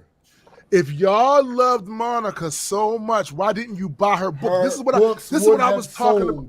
This is what I was talking about earlier when I said y'all keep saying y'all want these characters, but y'all don't support them. You did a Google search. Right. You cried for Marvel. People called you out on your misogyny. Right. You did a Google search to see who else was Captain Marvel. Right. And then you brought up Monica Rambeau. Right. You weaponized the black sorry. You brought up Photon because the vast majority of you did not even say Monica Rambeau. That's a fact. We not doing this. We see you. She was captain. She was literally the leader of the Avengers for Arc. Photon, Spectrum. Literally the leader of the Avengers for Arc. And it's like, when she had a solo book, y'all flaked. Y'all ain't do. That shit went double plywood. This is what I'm saying. Y'all, people, they keep saying they want this, they want that, but then when they get it, they don't support it. Yeah, and if you don't support it, the business is not going to keep giving you that. That's how that works. They're not basic economics. Yeah, it's basic economics. So yeah, I'm a tap. His name's Jeremy. Fucking Eddie. I'm gonna tap Jeremy on his ass a little bit. And then phrasing. and then I'm gonna bring in the incels. Yeah, bro. Yeah. For the Daredevil thing and those last 2 episodes of She-Hulk. Yo, I ain't gonna hold you. Like as an overall show, it gets a lower grade. Same. But those last 2 episodes, They raised the average for me. Yeah, they did. Yo, I laughed so hard. For me. I laughed so hard when she had that little sparring match with Daredevil in the beginning, and she's like, "I'm gonna whip your ass," and then when he got away from the attack, she was like, "And my ass remains unwhipped." Yo, it seems my ass remains unwhipped. To the part where he was like, well, "This is how I do things." Yeah, and she was like, "Well, this is how I do things." He's like, "No, you don't. Don't you never do this." Yo, that shit was dope. They have a great chemistry, but I think that's also because Charlie Cox is a good actor. He's an amazing actor. Yeah, like, and we saw that with the Netflix series. Like, absolutely. He has layers. He knows how to. He just knows how to do that. He got a bunch of tools in that toolbox. Facts. But again, what did you think about the introduction of Scar? So, I think if I'm looking at it, Jonathan, hilarious. If I look at it as if I try to isolate it and say, am I happy that Scar I know what you're about to say. now here? It's a little bit different. But if I look at it in the totality of what the show was and what my expectations were from the show and what they set up in the show and what they Okay, McKenna. did. Peace. All right, McKenna. Peace, McKenna. And what they basically one of the biggest things that I like in narratives is the whole Chekhov thing. Like, if you, it's funny because at a point I was like, this is Chekhov's Titania. Like, yeah, I know what you're saying. She's not actually going to do anything. But then, when I thought about it all, I'm like, okay, this kind of makes sense. She's a red herring in a way, and she was just telling the truth. Like, a bad guy can still be telling the truth. Yes, absolutely. Yo, no, I was late. I was trying to get to my shit. The wall was in the way. Right. I happened to stumble into your courtroom, and you happen to have superpowers. You fucked me up. You made me miss my shit, and you got me arrested. I'm gonna ruin your life now. She did hook up though. I ain't gonna hold it. She did. She beat it. But see, Oh. my thing was with Tatiana.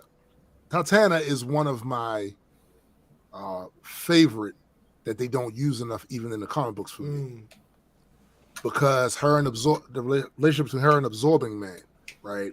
Like, and also she is a strong woman character. Yeah, that will beat your motherfucking ass in the comic book. She will beat your ass, right? So this was not how I envisioned they would introduce her, but it totally made sense for the way this show is. She wasn't going to be that same type of character. She wouldn't have fit in to the theme if she came in there as this basically juggernaut woman, like her. She wouldn't have. So they had to have her fit in there, along with the theme of the show, right? And also with modern times, she's a vlogger, right? You know what I'm saying? Where in the comic books, for a lot of times, Tatiana was just a straight up bad guy, robbing banks, on the run a lot of time. But you would see glimpses of humanity in her because of her relationship with Absorbing Man, and you would see, like, even though Absorbing Man out there being ass and some shit's going on, she's gonna run to his defense. She's going to defend the fuck out of him, even though you would think a guy like Absorbing Man don't really need too many people to not really too much. Him. You know what I'm saying? Like, but and then I realized, damn, they gave us Absorbing Man too in Marvel's Agents of S.H.I.E.L.D., so we probably not going to get, you know what I'm saying, another one. I hope we do, bro. I hope we do. We got Daredevil back. Yeah, true. We never know. True. But Scar, so because of expectation subversion, it made it so much better for me when he was revealed. Because the whole idea of it being set up in the first episode. Right. Like, from the first episode, we were all like, oh shit, he's going back to Sakaar. Mm-hmm. What is he bringing back? What's going on? And then when they stayed away from, they did a really good job of that. Even though they did weird shit with the like as far as production is concerned. Yeah, yes. The order that we saw the episodes is not the order they were supposed to be in. Facts. But they did a really good job. Well, this is what I think happened, right? So y'all got to know that Thor Ragnarok, a good portion of that is inspired by Planet Hulk, which is kind of like the origin. Yeah. The beginning of how Hulk gets a son. Yes. So when they showed him that episode where he was in space, they went and grabbed his ass. He was going to Sakaar. I kind of figured, okay, he's going to go there and have the actual adventure that he had in Planet Hulk or something similar to that, because he didn't get that exact thing. He got the gladiator shit in Ragnarok. Right. But we don't know about the adventures he had when he was over there before Thor came there, right? So there's probably a whole story back there that's very similar to the Planet Hulk story in the comic books. Yeah. So if this is the case, that means he had his girlfriend, the old Kiara, the old strong. Yeah. Probably had her, right? So so for those who don't know, Hulk actually had two sons. He had Scar, but then he had the other one. And the other one was ass. He wasn't like super big and all that, but his power levels were just dumb crazy, right? So what I'm thinking they're going to do is they're not going to give Hulk two sons. They're going to blend the Scar story with the other son story, right? And kind of blend the characters together. So he's not going to have these two sons. One is evil. One was just confused because Scar did not like his father because everything he felt like his father abandoned them, and abandoned all the shit that they was about. So he came to Earth on some bullshit at first, right? I'm trying to think. When the last time they used Scar in the comic books? I don't remember them using Scar in a while, yo. That's a good question. In a while. Yeah. So we'll see, but that's what I think is going to happen. I think they're blending the evil son with Scar. That they're going to put those two together. And when we get the Hulk movie, which some very substantial rumors is saying that they reached a deal with Universal. So they reached a deal with Universal where they can do the movie.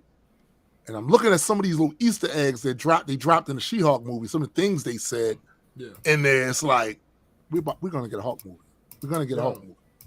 What I will say, all of these projects, there's always something that I have an expectation for that I have. It's not that they set it up. They say right.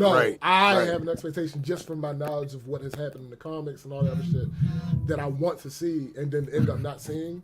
Right. I wish there would have been an Amadeus. Amadeus, me too, bro. Me too. But we still might get him. This is why I think it's possible. So you remember, Amadeus was Hulk's homeboy for a long time. Who was his next homeboy? Hercules. We're about to get Hercules. And I got a feeling that in that movie, Herc is going to be more anti-hero than actual villain. Yeah. You know, he's going to catch on that his father is on some bull. It's going to happen. It's going to happen, right? And whatever the case is, if they keep Herc around, which I hope they do, because quiet is kept, Herc is probably one of my favorite. After reading that line, that line with him and Amadeus, it's probably one of my favorite characters. Underused as a motherfucker. But Herc is dope. He has his backstory, the way they weaved the the mythological Herc with him, and they added these psychological issues. The whole idea that he was the Hulk before he was the first Hulk. Yeah. He was way too strong.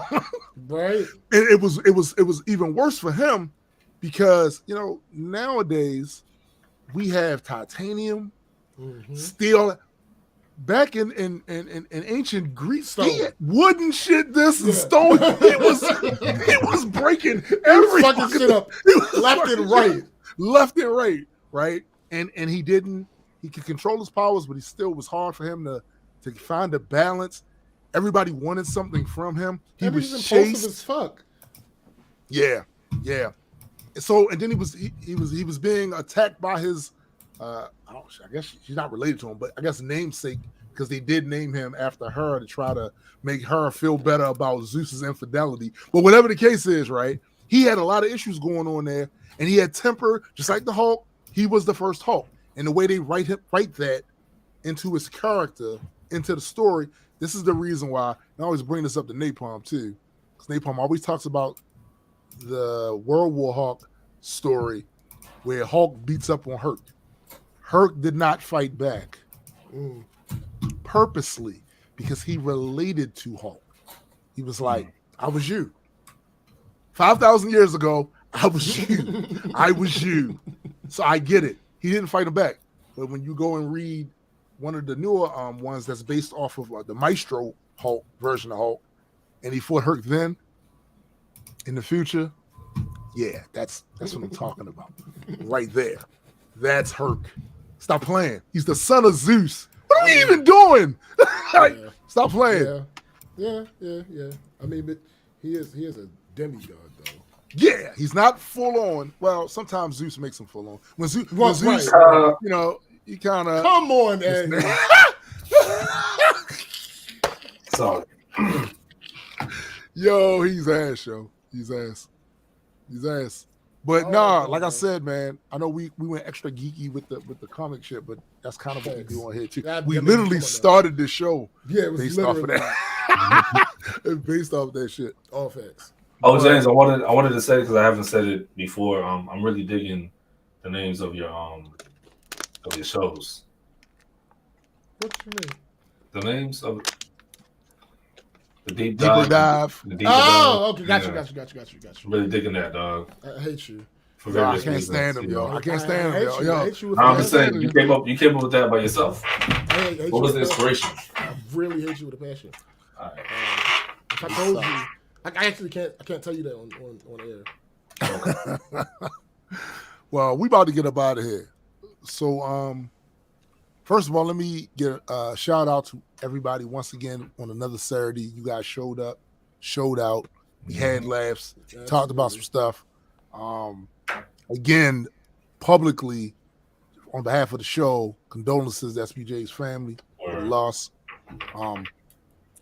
Do not forget to go and check out the Metas and Mutants podcast with my man Super Side Guy, and we're gonna be now that episode that we're gonna record. Is that gonna be on Metas and Mutants, or is that Depends on how much time you got? Okay, all right, bet. Go check that out. Don't forget our man Jaded Nerds channel as well. Also, for those of you who haven't got the comic book yet, go check out majesticcomics.com. You can get the physical version or the PDF version. Helps us out a lot. And be on the lookout for we should be having a Kickstarter coming up soon. Episode one. And for those of you that have already went and got the metal comic book for Kickstarters, so just an update on that. I just got the email that they're mailing they're about to ship that. So once they get here and we get them all signed up, we'll be sending them your way. So absolutely be on the lookout for that as well. I can't wait to get them damn things because I did a little something different with them than I did with the demo, right?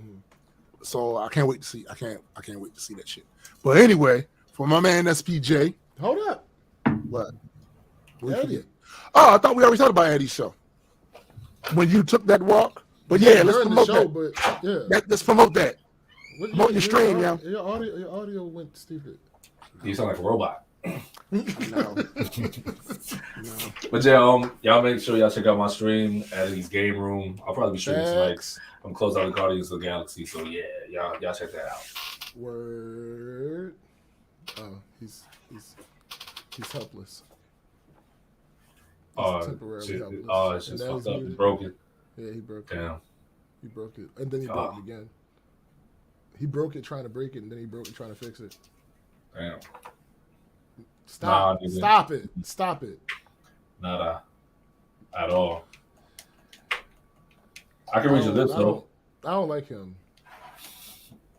I really don't like him, yo. Oh, then he. He's the bane of my existence.